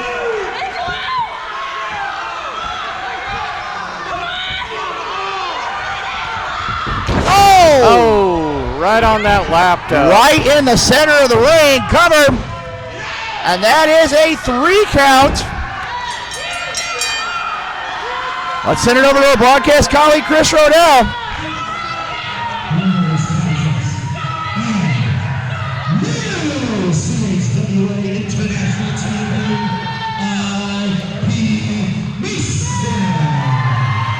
Mike, I got to tell you right now here, somebody definitely needs to make it a point to go check on the fairy tale villain and also check on Raz as well.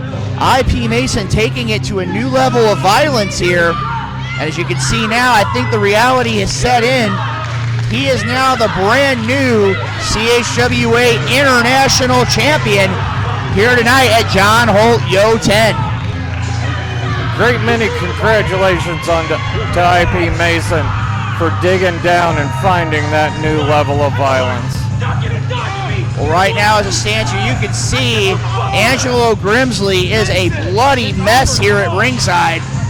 And as referee Funkhauser raises the hand, we have a new CHWA International Champion, that being the Anomaly, IP Mason.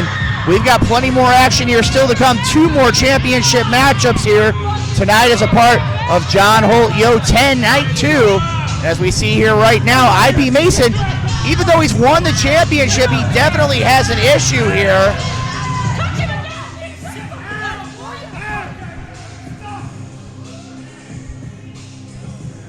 All I know, man, is this is what's going to happen. It's only going to be getting worse as the night goes on. I'm going to go ahead and step aside here. We're going to be joined momentarily by the one and the only Guido is going to be joining us here in just a few moments as we get this stuff cleaned up here at ringside. Mike. You demanded this interview with me. What do you want? What do you have to say? All I have to say is that Angelo has been ducking and dodging me since June, since he screwed me out of my title shot. And what happens when I finally get a match with him? Look who's the new champ now. Look at that. Look at the blood right. That is my blood.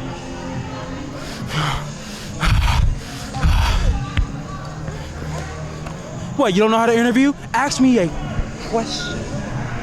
What else do you want to know? What if Angelo wants a rematch? Angelo, if Angelo wants a rematch, screw you. Same treatment, same energy that you gave me. I don't care if you want a rematch. You may have the power to make a rematch, but guess what? I'm champ. The cards are in my hand. I have all the spades. I have all the aces, the face cards, everything. You're no longer in control of this title. This is mine, and it will stay mine for as long as I choose to hold it. CHWA Nation, there you have it. Your new CHWA International Champion, IP Mason. What an incredible match we just witnessed, and we got another one. We have to applaud IP Mason on his new level of violence. All right. You can applaud him all you want. But the fact he put his hands on Raziel Grimley, let's not mention the fact. Let's not forget the fact. That is a CHWA official that he put his hands on. My apologies. As Mr. Lightfoot said earlier, a win's a win. And this win got him a title. Well, there's winning a title and then there's sleeping at night.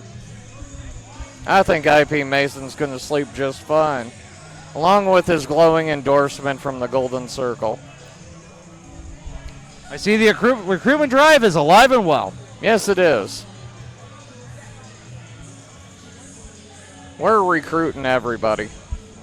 Well, as they're cleaning up from our last match, I guess we can do a recap of what we've had here at night 2. We had Kenneth Collins going over Ricky Rodriguez in our opening contest. You know, and that's going to be a big win for Kenneth Collins. I mean, he held the CHWA International Championship for quite some time, but now he's trying to rebuild himself still. And a win against someone the caliber of Ricky Rodriguez really helps out with that. Oh yes, it does. And that level of violence he showed in that match was a wonderful sight. And then, CHWA said goodbye to Parasite. Yeah.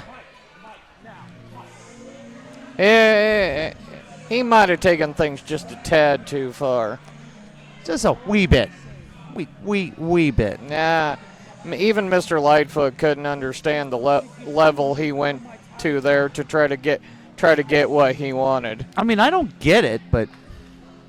And then we had James Brady dropping by, and he had an incredible match with Ryxyr Wolfsbane. Now, the thing is, Ryxyr actually pretty well held his own, but it's just that level of experience that James Brady has that got him the victory there. Oh, and also, I heard he's been reading the book of Sneaky Style. And apparently taking notes. It worked out quite well for him. And then, of course, the match we enjoyed, P.T. Beckham, Chris Exodus. That was a barn burner right there. You are not kidding. So that is that kind of match where you realize what these guys are willing to go through for this event, for John Holt, That match right there, in the immortal words of the great JR, that was a slobber knocker. And as I like to say, that match didn't need to happen in a ring at 8 o'clock at night.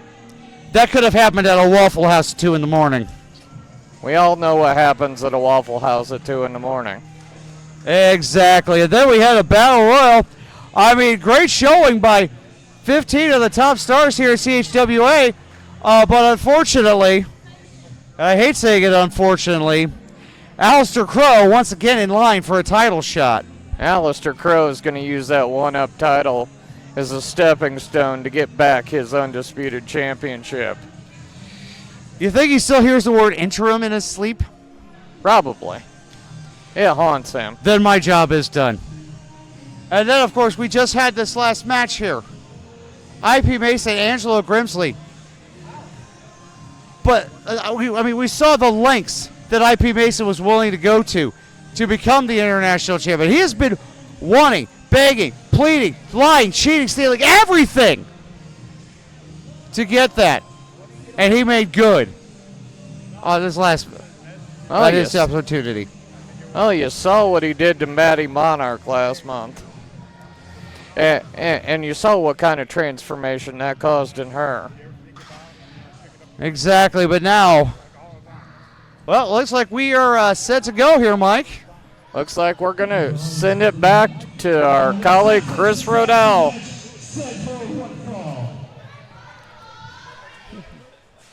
We can't help it sometimes, I'm not going to lie. It's the wrestling fan in us. And I hear a familiar tone. Dang it!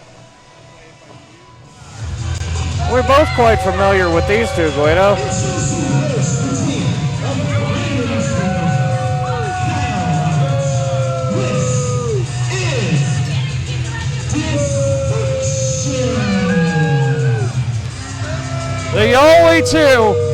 The only group that's doing more recruiting than the Golden Circle right now.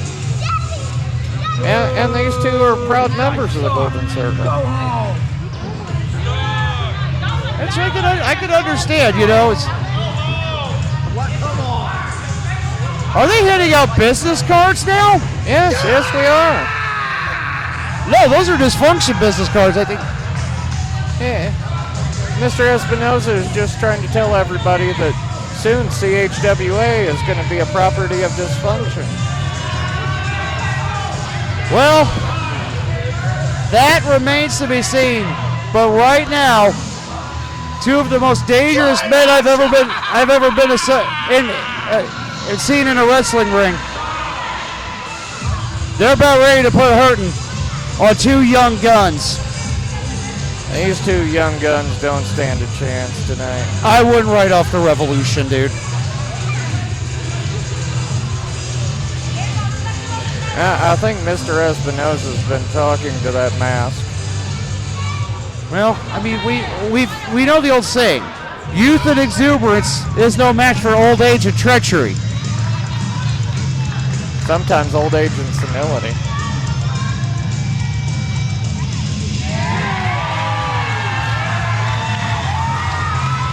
Couple of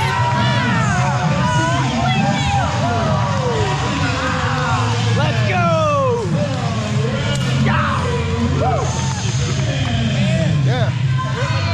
And here we we go. Those two young guns we were talking about. Wow, I'm talking like an old man. We're not that old yet. I think we're only about 5 years away from using as a complete sentence. So have you used the phrase "get off my lawn" yet? I have stood and taken a deep breath after I mowed it. Just admiring my handiwork, so.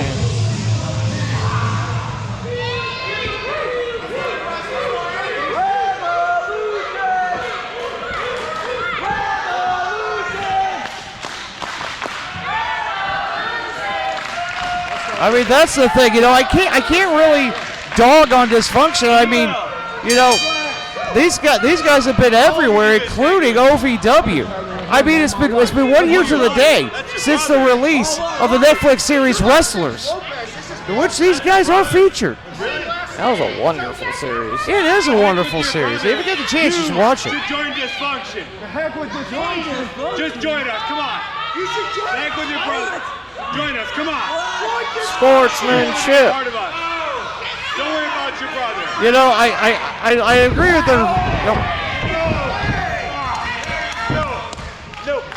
We got the carrot was offered, but I guess now it's time for the stick in the recruitment drive of Dysfunction. Yes. Ooh, nice reversal by Lopez. You know, if the Revolution really wants to take the Revolution worldwide, they should get closer with Dysfunction. Well, I mean, that's the thing. These guys haven't even been in CHWA, let alone wrestling as a whole, for a calendar year yet. And they're always showing great strides and great promise. But you're going to have those growing pains. And sometimes those pains are going to come at the hands of experienced veteran wrestlers like Dysfunction. And you got to give Dysfunction their props, Guido. Former IEW Tag Team Champions. And I say former just grudgingly. I mean, that's the thing. I mean, these guys have won gold. Espinosa himself has over 36 titles on his resume. I'd love to have that much gold on me. Well, if you keep fighting us in the Golden Circle every now. Oh, come on! Hey, the ref didn't say it. It didn't happen. I got you. Oh! And a shot to Quest Parker for good measure. Sorry, Quest Parker. Oh, now Quest getting the ring cut. And that's veteran experience. I hate to say it, but I do agree with you, Mike. You're exactly right. Now Roberts using the 5 count to his advantage. The tag's been made. Espinosa's in. The John Jones. The Vernon Powell. Whoever ran Heaven's Gate. I keep forgetting that guy's name. The Shad Khan. I don't think he's a cult leader. His son might be. I mean, we may need to talk to him, but I don't think he's the cult leader you're thinking of. Huge slam. Driving Anthony Lopez to the canvas. Kind of looks like Espinosa's smiling. Well, you know he's a sick man. He enjoys dishing out pain. He enjoys dishing out punishment. Oh, come on. Yank of the hair. He and I have had many conversations about causing people pain. I don't know if he's the kind of guy you'll have that conversation with, because makes you think things you shouldn't think. We're not supposed to think those thoughts? I thought that was addressed in group. I must have missed that session. Clearly you did. Cover, count, no. Quest Parker rooting on his teammate, looking for that tag. Oh, Enzagiri! And the tag's been made! But Espinosa was tagging as well! And now Quest Parker firing up for the Revolution! It's got him up! Oh, unfortunately couldn't hold him. Ducking the clothesline. Coming back. Tags with Bane. Lopez back in. Oh, double drop kick. Sending Espinosa to the canvas. And now Roberts is going to get him some. Oh! Oh! Ugliest sandwich I've seen this week. Dysfunction in the middle. And Parker coming flying into the poetry in motion.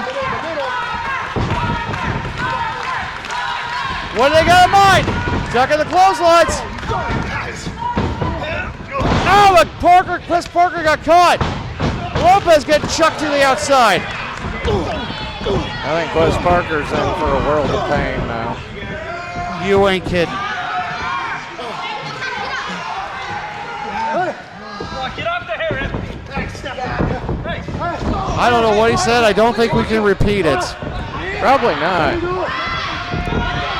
Oh, Kala taking advantage of the referee distraction. Lopez should know to stay in his corner. The audacity of youth, man.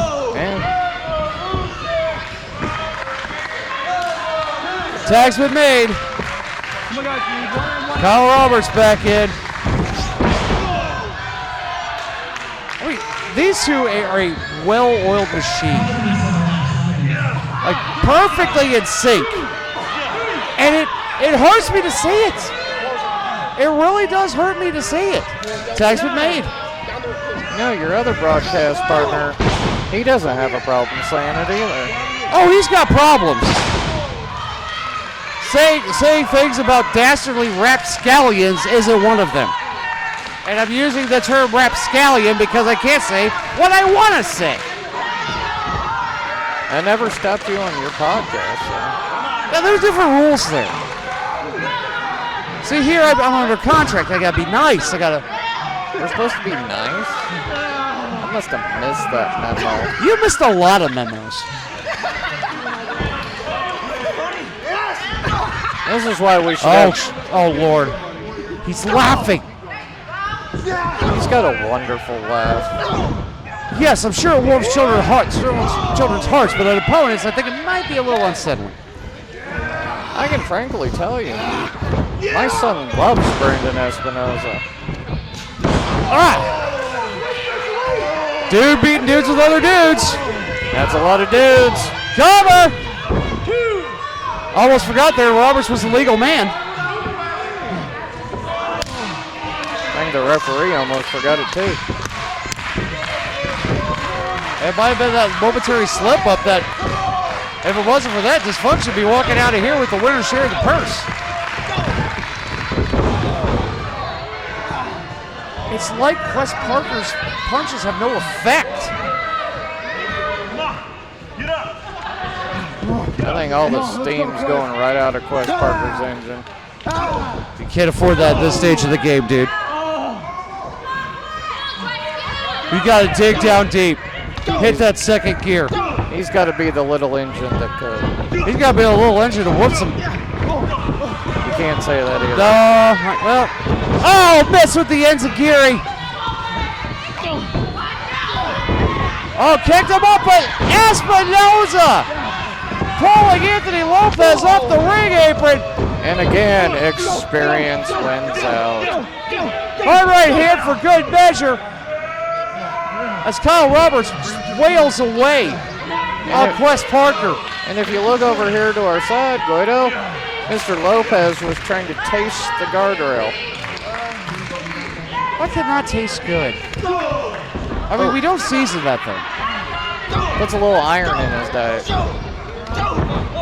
Yeah, I don't think... We got a match. Frequent tags, he just raided those right hands. Hey. I think if Quest Parker knew where he was right now, it'd be a minor miracle. I think tomorrow Quest Parker's bruises are going to have bruises. I agree with you. He's going to feel this for about the next week. Brandon saying to Lopez, join us. Parker's firing back. Look at this. Forearm shot after forearm shot. And so close. not quite. Shot to Espinoza. Kick to the face of Roberts. Oh! Outsmarted him. And the tag's been made. Lopez is legal. Clothesline out of Espinoza. Clothesline on Roberts. Back elbow. And another one. Tuck in the clothesline. Nice standing drop kick. Tuck it again. What do we got here? Power slam. Cover. Down with us doing no. So have you ever seen anybody power slam Espinoza like that? Not terribly recently. I mean, that is pure adrenaline. Espinoza weighs 234 pounds. That is no small man. Wes Parker in to save his partner. Oh, drop kick, sending. Dysfunction to the outside. Oh! Parker, Lopez. Double tope suicidas. As Chris Rodell announces the 10-minute mark of this contest. Lopez. Senton bomb. Parker. Frog splash. Cover. Will this do it? Will it send Dysfunction? No. I was going to say, will it send Dysfunction back to the hole which they came from? Apparently the answer is no. Parker sending Roberts to the outside. Tag been made. Lopez is in. Oh! Are we going to see it? 1776! Will that do it? 2! Oh no! Age and experience, Guido.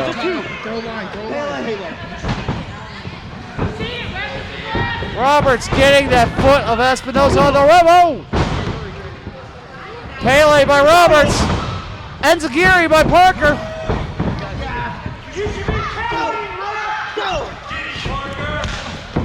Oh. Missing with a kick. Catch with the right hand. There's that patented roundhouse kick. But Lopez hits him with one of his own. Almost took Parker's head off. Now all four men. We're seeing what this battle's taken out of him, Mike. The Revolution's up. Super kick. Whoa! Parker was caught. Oh! Lopez was caught. His foot driven into Parker. Parker sent to the outside. Oh! Lopez has something left. Oh, nice super kick by Lopez.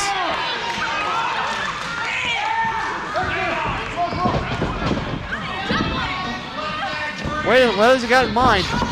Are they going to go for the 1776 on Espinoza? Again? Looks like it. Oh no! Roberts running Lopez and a double chop block. That'll get you 15 tomorrow, but tonight, double super kick. Enzagiri. Oh, come on, no. It's a wonderful thing, Guido. Tell that to the Revolution. Maybe they'll join us.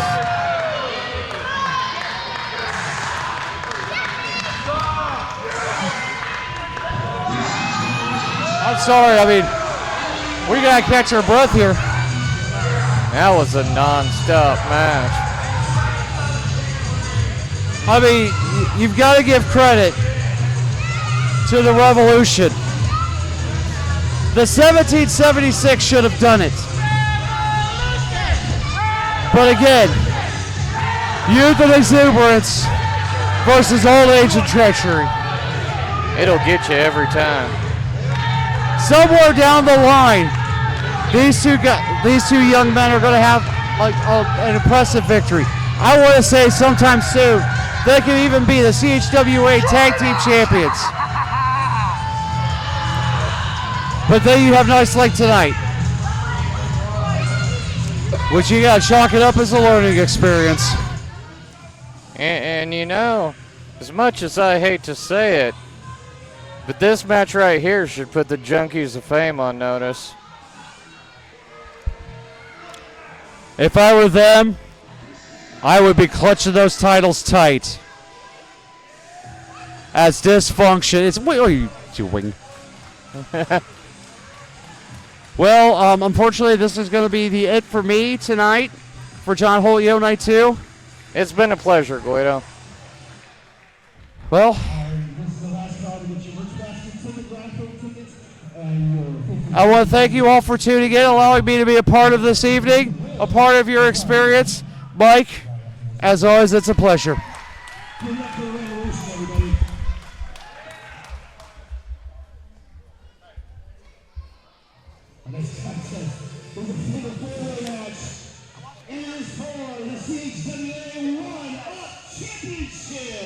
Welcome back, Mr. Lightfoot. Thank you, sir. I appreciate being back. Seems like it's been a minute since I've been here. Yeah, just a little bit.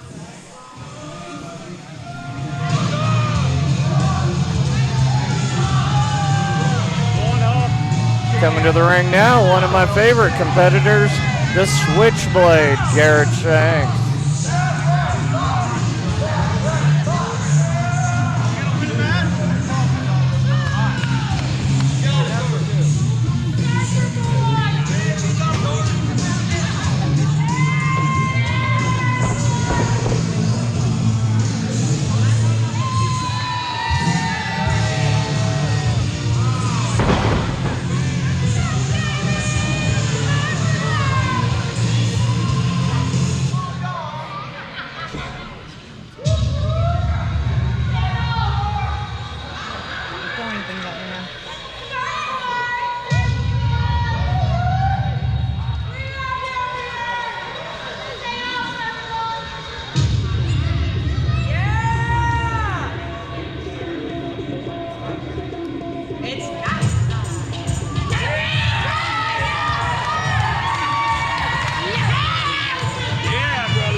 Coast, Missouri, weighing 165 pounds. He is the brand new CHWA One-Up Champion, the crowd pleaser, Charlie Marty!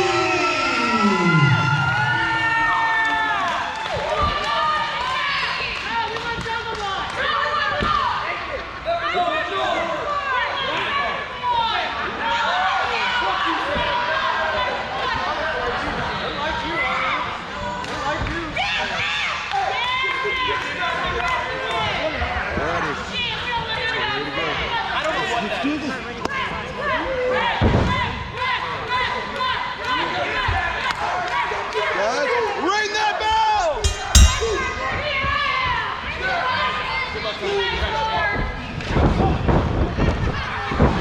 Well, Mike, here we go. A fatal four-way for the one-up title.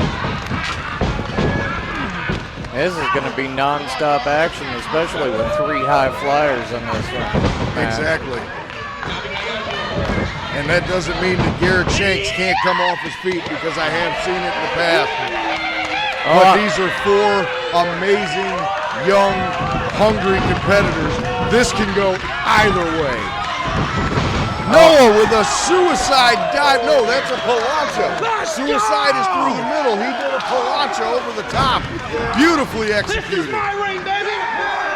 And I have to say, I've been keeping a very close eye on Noah as of late. Yes, Noah is, each match I see this kid, he's getting better and better and better.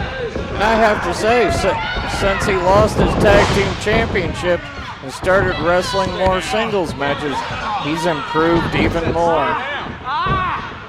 When it's in your blood, it's in your blood. About that, I said stay down. And Garrett Shanks is no slouch himself. No, that is a big, strong man that hits just as hard as anybody else. Look at it, picking Cardi up like he's nothing, and a power bomb. I have to say, Garrett Shanks is recent. Off the top. Oh! The knees had to give out. That is the one thing about the taller you are. Those knees have to hold that frame. I can't imagine the weight. Good breakup by Noah. Forearms.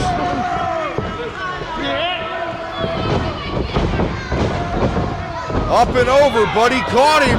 That's why they call him the Switchblade. I'm sorry, Lightfoot. I think those two would make a wonderful team right there, Garrett Shanks and Noah. Well, both are no stranger to tag team action. Garrett Shanks' recent team up with Sean Blaze has been making an impact in the tag team division. Beautiful!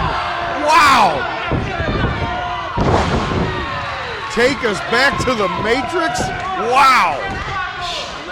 I'm sorry, but my back does not bend that way. No, I haven't been that way since probably 1999. I think that was the last time mine went that way.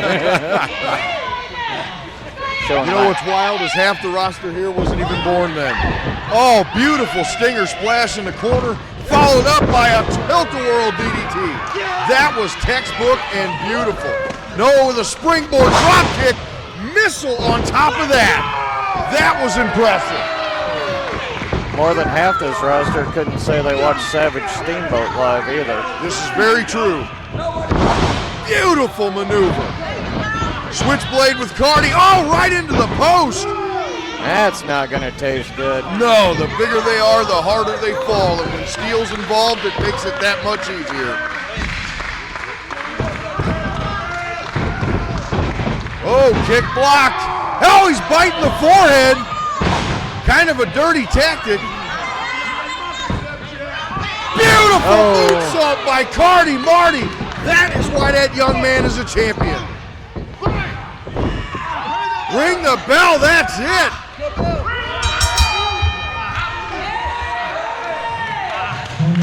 Oh, that was a quick match.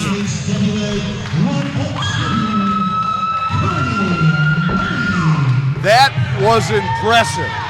non-stop action from all 4 opponents. That was not. I have nothing but something good to say about all of that. Oh, yes.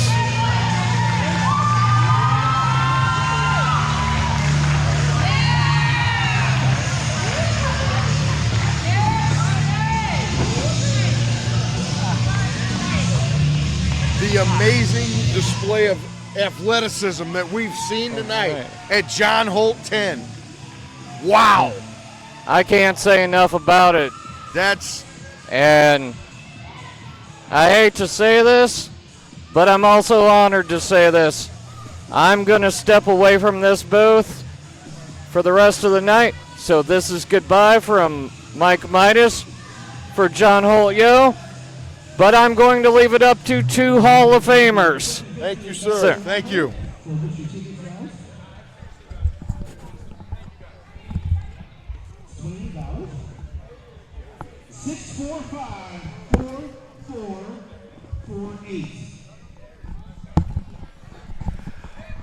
All right, ladies and gentlemen, we are getting dangerously close to that main event.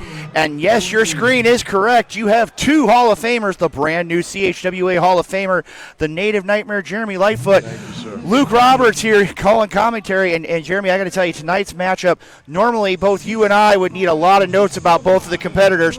But tonight, this matchup, we don't have to look at the notes. We don't have to do anything. We know both these men very well. And I got to ask you, what are your thoughts on this main event matchup for the undisputed CHWA title? You know, I'm on the fence. It's 50-50.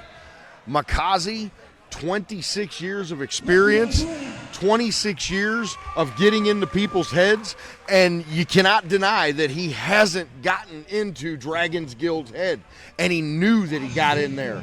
But at the same time, Elride is a performer that will not quit. He won't give up. Man, I wish I could say with my experience I could make a prediction, but I just can't. Well, Jeremy, I got to tell you right now, as we look at this matchup here, I have to tell you, I think the biggest wild card in this isn't anything that's going on right now. It was that matchup that Elride had last night against his brother, the Dragonfly, Chris Exodus. I think that's going to come back to haunt him. I mean, they said it was getting him prepared, but in reality, that may come back to be the worst thing for him. It could have weakened him. You are right.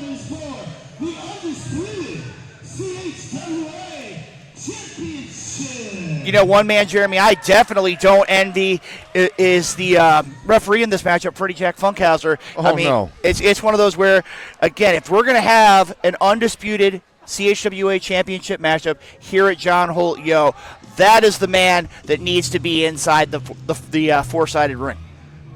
One of the only, if not the only, second-generation wrestling referees. Son of the late, great, legendary Billy Jack Funkhauser, Freddie Jack has a lot of his father's qualities. Billy Jack was one of the greatest referees in St. Louis. Reffed a lot of legendary matches from big-time names as well as local legends.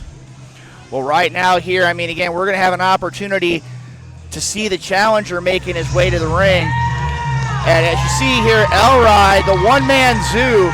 I got to tell you this, Jeremy. This man, over the course of probably the last 12 months, if there's a man who has to be listed as one of the MVPs within the CHWA nation, the one-man zoo definitely needs to be on that very short list.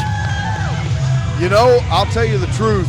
PWI 500 needs to be paying attention to St. Louis because I see at least 10 or 12 potential candidates for the PWI 500. Most definitely. And again, right now here, as you see, the one-man zoo, very knowledgeable inside the ring, a lot of different styles. And I'm going to tell you this, Jeremy, when I had an opportunity to go back into the locker room area prior to both nights of John Holt Yo, I'm going to tell you, they said that there's not a lot of wrestlers that they could put their finger on as it relates to who Elride has basically emulates, and the only one that I had with any regularity was yourself, being able to adapt to so many styles, and he's going to have to be able to do that facing the Wind of Destruction here tonight.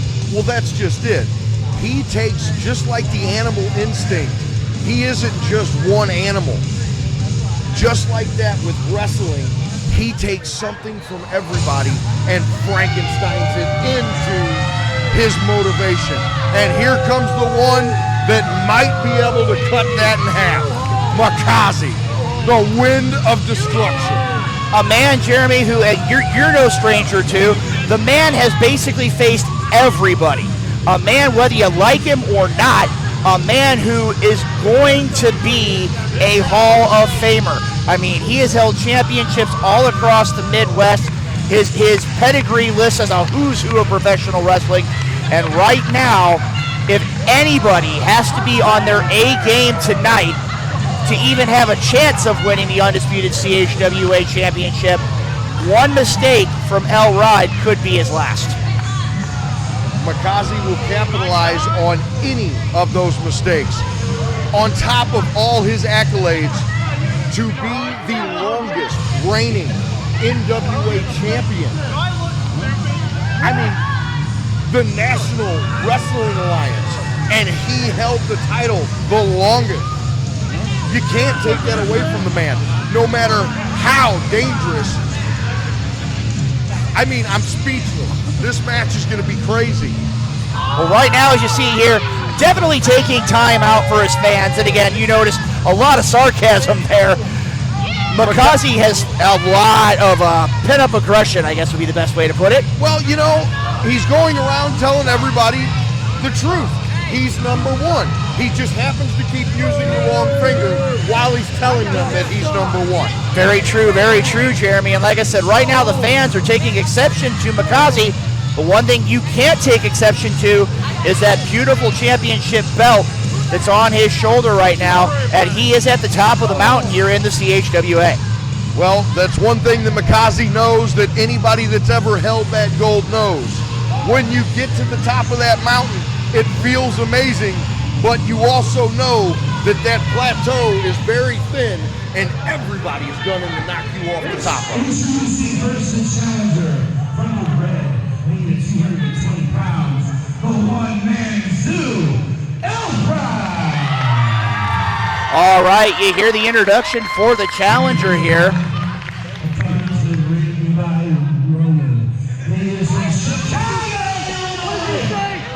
You said Rowan good. Don't worry about who this is. From Chicago, Illinois, weighing 199 pounds, he was the undisputed CHWA champion, the wind of destruction, Makazi. I got to tell you right now, Jeremy, I don't think I would have been Chris Rodell there. I would have done the introductions, and I would have gotten out of the ring because there's a very storied history between Makazi and Chris Rodell as well. And I mean, again, that's one man you do not want to make angry, especially not here tonight at John Holt Yo10. Right. The one thing that was playing in Rodell's favor is right now Makazi's focused on the one-man zoo. And Makazi is experienced enough that he isn't going to take his focus off his prize. He is like a predator going after his prey. I like that analogy there, Jeremy. That's why you are the Hall of Famer that you are. And right now, as you see referee Freddie Jack Funkhauser handing over the CHWA championship to our broadcast colleague, Chris Rodell. Now, Jeremy, I'm going to tell you this right now. When you look at Elride, you got a man who's got a wide variety of innovation. But do you see anything that Elride could do to be on his best game with Makazi? Is there any kind of weakness that you would see in the CHWA champion? Yes. After 26 years of being in the business, he still needs to focus on Makazi's knees. Makazi can still fly, but he also has to watch his hands because you never know what trick he's got up his sleeve. Notice, Makazi does not wear traditional wrestling tights. There is no telling what type of weapons are hidden within those. The man has been known to throw fire.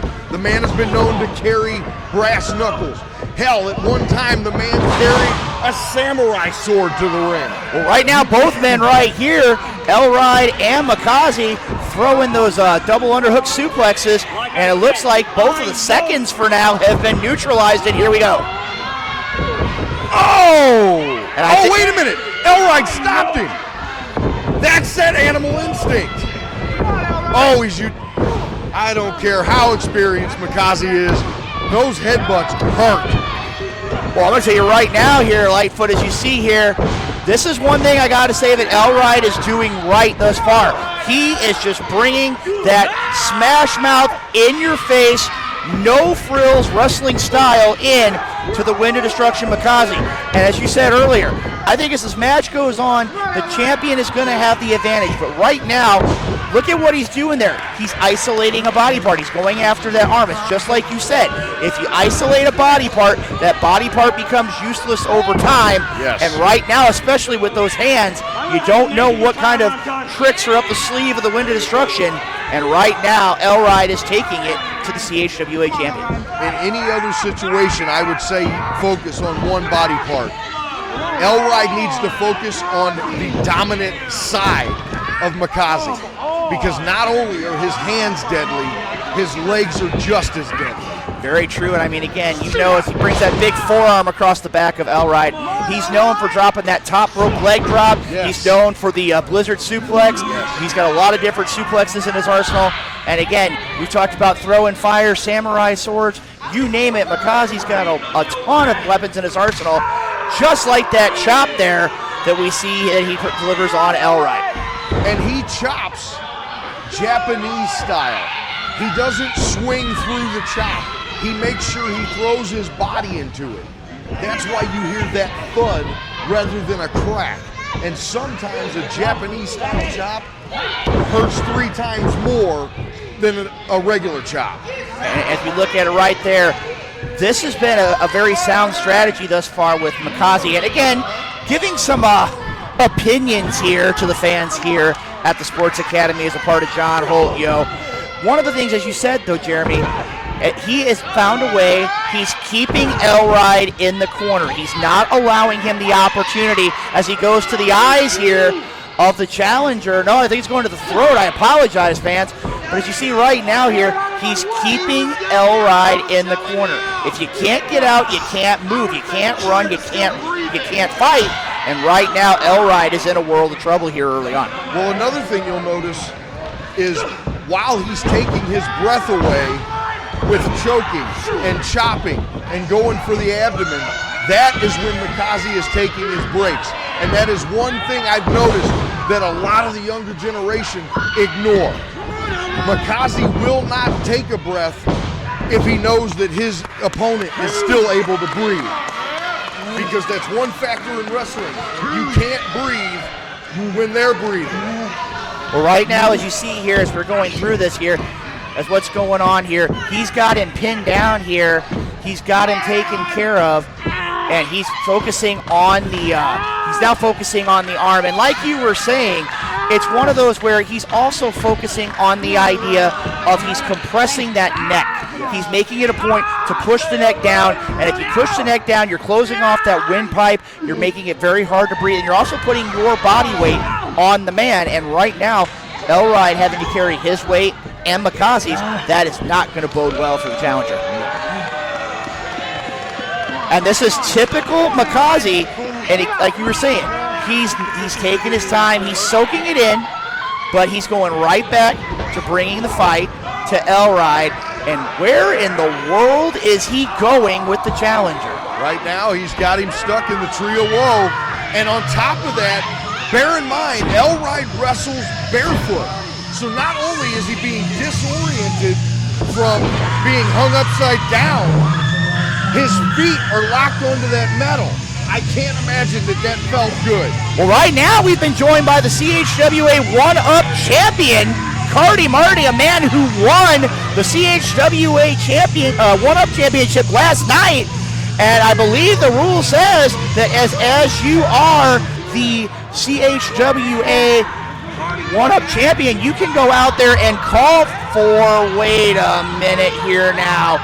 Now we've got Aleister Crow out here, a man who just minutes ago just won that #1 Contenders Battle Royal. he's got an opportunity to face Cardi Marty or the CHWA 1-Up champion down the road, and we're in the middle of this championship matchup. I honestly have no idea what's going on right now. Well, right now, I know what's going on here is Aleister Crow's taking some exception to Cardi Marty being out here. Elride has been busted open. Well, right now, as you see here, Jeremy, it's been split up here. You've got a 1-Up championship battle here in one corner between Cardi Marty and Aleister Crow. The other corner, you've got Elride and Makazi. And as you said there, Elride having a noticeable cut.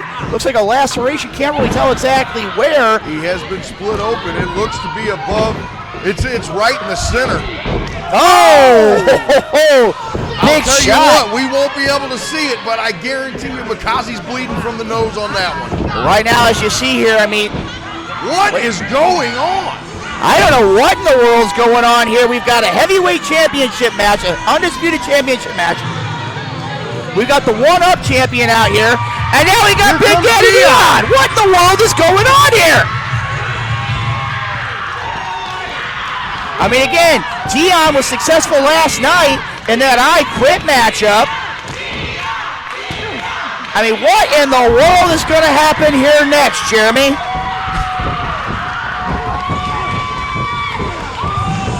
Okay, it's official. I think I've now seen it all. Now the Switchblade's making his way out here to ringside. He's getting involved in this matchup. I mean, I have to say that Makazi was kind of the catalyst for all this when he talked about it last night and saying anybody on the roster. And right now, I think we've got a good portion of the roster in the ring. You know, in my 42 years of life, I have been told continuously that I don't know when to shut up. But right now, these guys have rendered me speechless. Well, right now, as we see here, I mean, again, we've got multiple people who very well are being considered for championship opportunities down the road. I mean, they've kind of split off here between Cardi Marty and Aleister Crow. They're brawling on the floor. You got Switchblade Garrett Shanks and Big Daddy Dion. They're fighting here at ringside.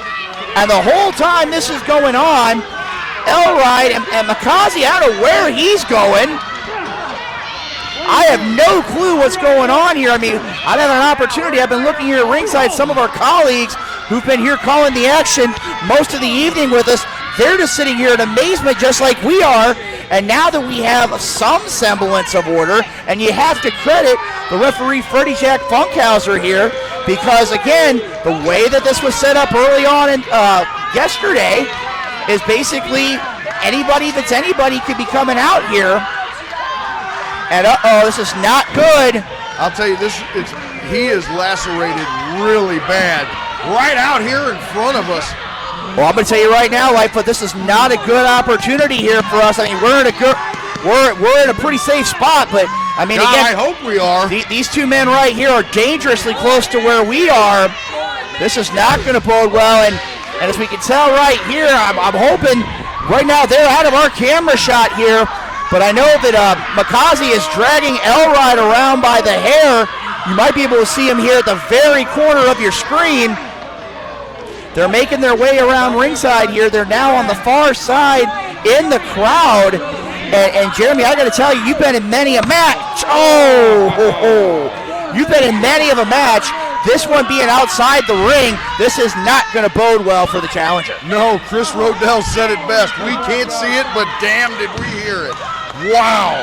And right now, again, I don't even know. I mean, I know Funkhauser's out there. He's definitely keeping an eye on Elride, keeping an eye on that laceration.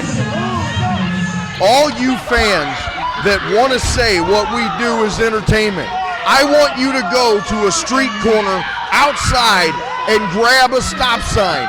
Grab one of those warning signs and see how thick they are and tell me that didn't hurt Elride. I challenge you.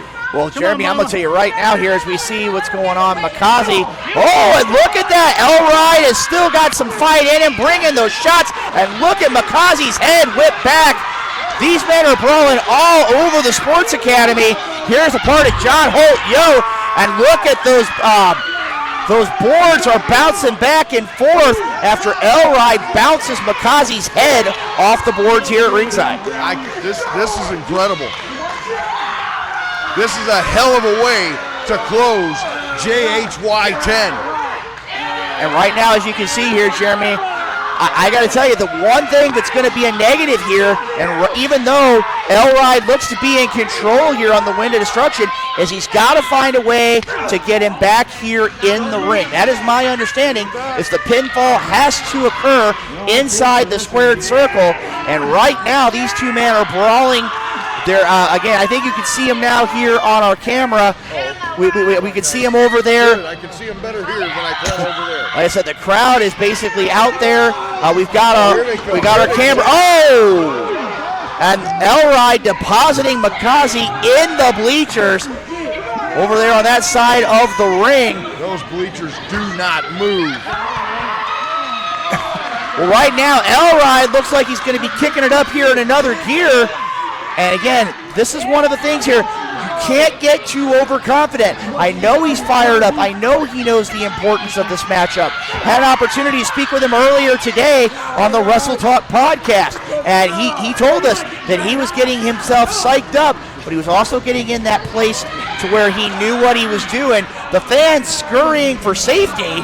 Fans, we would love to call what's happening, but what you're seeing right now, unfortunately, we can't. Well, here they are. They're back now. And again, we have to give some props to Freddie Jack Funkhouse as the referee. He's keeping up with it. He is keeping up with them. And as a matter of fact, we've also got to give props to our production team who's followed around with these gentlemen as well. Yes.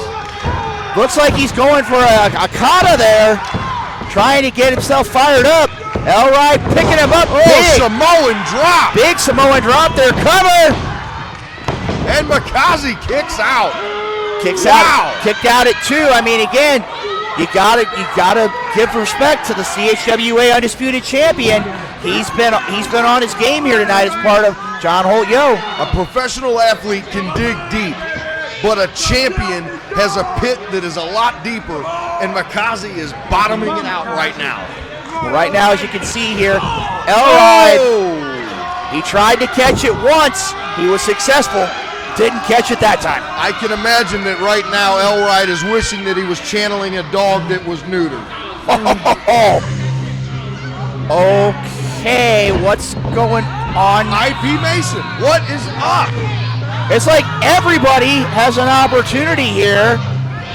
And right now, as we can see, IP Mason, he's helping out the Wind of Destruction here. He's already won the International Championship. I mean, what's next here, Jeremy? I mean, right now it's a 2-on-1 beating of the one-man zoo, and really there's absolutely nothing that referee Funkhauser can do. Oh, there we go! And here comes Angelo Grimley back out here. Angelo Grimley making his way out to ringside. I mean, again, he still wants a little bit of revenge. Turns him around. Beautiful ripcord lariat there by the fairy tale villain. And you can tell right now the brand new international champion is heading for higher ground. He's trying to do everything he can to get away from the former international champion. And look at Grimley. He's checking on Elride. But look at Makazi. He's thinking 3 steps ahead here. Oh, but that's a mistake. He slid that chair while he was still conscious. Oh, and I knew he'd pay for it. And right now is a great maneuver there by Elride. Nice series there, shot to the midsection, followed by a Elride DDT. needs to capitalize. There we go. He's not hooking Cover. He hooked it too late. Oh, he would have had him if he hooked it. It's one of those, Jeremy, you got to admit, it could be from that laceration from earlier on. It could have been from the fight around ringside. And now what? How much more can we take here tonight? What else can go on here tonight? We've got music going on left and right. We've got Makazi who's putting that chair out there. And wait a minute, now we've got Dysfunction out here. Is out here. We know both of these men are no strangers to the Wind of Destruction as well. How much money has Makazi put in these people's pockets to come out and stop Elride? This has to be a sign that he's been afraid this whole time. Well, right now, Jeremy, I mean, again, when you are the champion, you've got the largest amount of money coming in. I mean, again, that's what happens when you have the championship belt. You demand those high contracts, those high... Here we go, the Revolution, baby! Yes! What more can we see here? The Revolution is back out here. Kyle Roberts, Brandon Espinoza, they're both on the mat. Revolution coming in. They've both been dropped by a series of shots there by Dysfunction. As we can see right here, Espinoza taking that chair to Quest Parker. And now Chris Exodus is out here. Exodus is going up to the top. Big double X handle. And how often do you see that actually effective? And right now, as we can see here, Chris Exodus, I mean, again, he has been all over the place tonight, successful in that bare knuckle match with P.T. Beckham as a part of the one-up battle royal here earlier on. And right now, the Dragonfly is taking it to Espinoza and Roberts, a team of Dysfunction. I mean, what else are we going to see here tonight as a part of John Holt Yo? And look at this, Chris Exodus checking on Quest Parker, checking on Anthony Worldwide Lopez. And right now, Ramsey Ramsey's out here too. Come on! What else do we have here? I mean, what is going on? Right now, I mean, again, Makazi said last night that he was opening this matchup to pretty much anybody on the roster. And Lightfoot, I think we've seen just about everybody on the roster taking exception to that offer by the CHWA Undisputed Champion. Oh! Ladies and gentlemen, that is the hardest part of the ring. And Quest Parker, you can tell they're definitely having some problems after that slam to the ring apron. And again, right now as we see here, we've got Dysfunction and the Revolution on one side. We've got Makazi and Elride. We've got Ramsey Ramsey and Chris Exodus. I mean, we've got people all over the place. We've got, I mean, again, props to our production team, our videographers, of being able to stay along with everything. And here comes Anthony Lopez. Wow. And right now here, as we see, we've got all sorts of fighting taking place. And here comes Quest Parker. Beautiful tope con hilo by Quest Parker. Woo.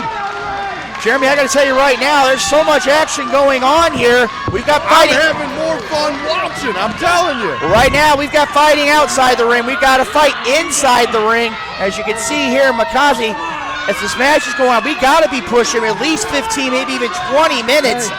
And right now, look at Makazi. He's taking his time. Very methodical. He's slowing down the pace.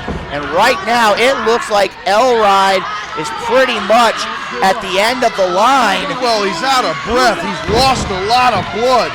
On top of that, he's had his ass kicked by 3/4 of the locker room. I'm surprised this kid's still going. Well, right now, Chris Exodus, members of Dragon's Guild are out here trying to rally behind the challenger. And where is the... Okay, the Wind of Destruction's coming over here. We don't want anything to do with him. But right now, he's asking for that CHWA Undisputed Championship. This can't bode well for the challenger. Well, right now, Makazi making his way back into the ring. And look at Exodus. That's making a statement right there. Do it like a man. This has already got your face imprinted on it. Right now, Chris Exodus standing between Makazi and Elride. Either Makazi's going to listen to him or Chris is about to eat 20 pounds of gold. And right now, as you see here, Chris Exodus picking him up.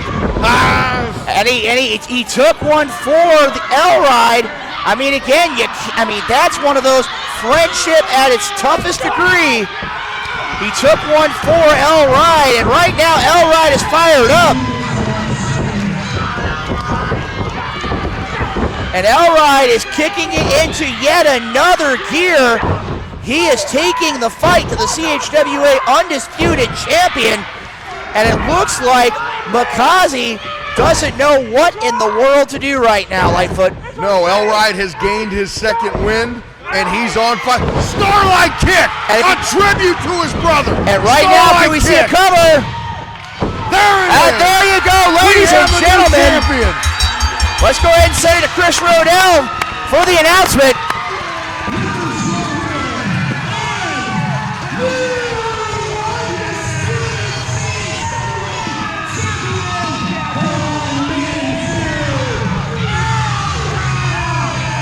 All right, ladies and gentlemen, you just heard the announcement.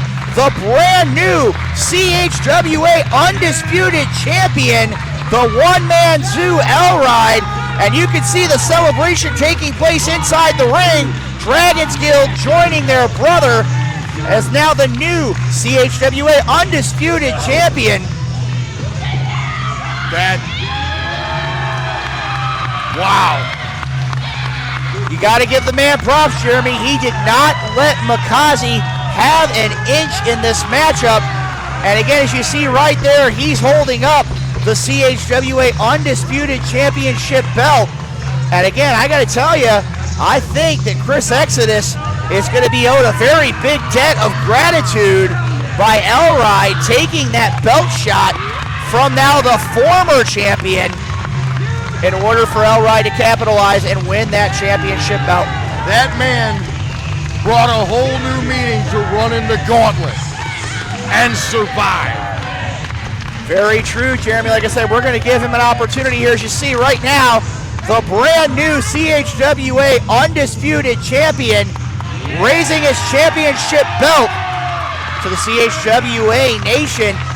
I mean, again, from top to bottom, a great weekend of pro wrestling action. I mean, again, look at what L-Ride has had to go through this weekend. He had to wrestle Chris Exodus, and then he has this fight tonight with Makazi and pretty much half the locker room to be able to be successful, and is now the new CHWA Undisputed Champion. As a matter of fact, here, we're going to go ahead and come back to commentary. Jeremy, I got to tell you right now, from top to bottom, CHWA's John Holt Yo, night 1 and night 2, has been nothing short of outstanding. No, from bell to bell, both nights, absolutely incredible. And now, a newly crowned, undisputed heavyweight champion. Very well deserved and very well earned. Very true, Jeremy, very true. And like I said, right now, as we see here, the CHWA Undisputed Champion is L-Ride, the one-man zoo. Ladies and gentlemen, as you hear with Chris Rodell here at ringside, this has been a great night. For more information, follow us on social media, follow us on YouTube. Ladies and gentlemen, for myself, Luke Roberts, alongside me as always is the one, the only, the Hall of Famer, Jeremy Lightfoot. We're looking forward to seeing you again real soon here on the CHWA. And CHWA Nation, thank you for taking part in John Holt Yo 10. We'll see you real soon right here in the CHWA ring. Take care, everybody.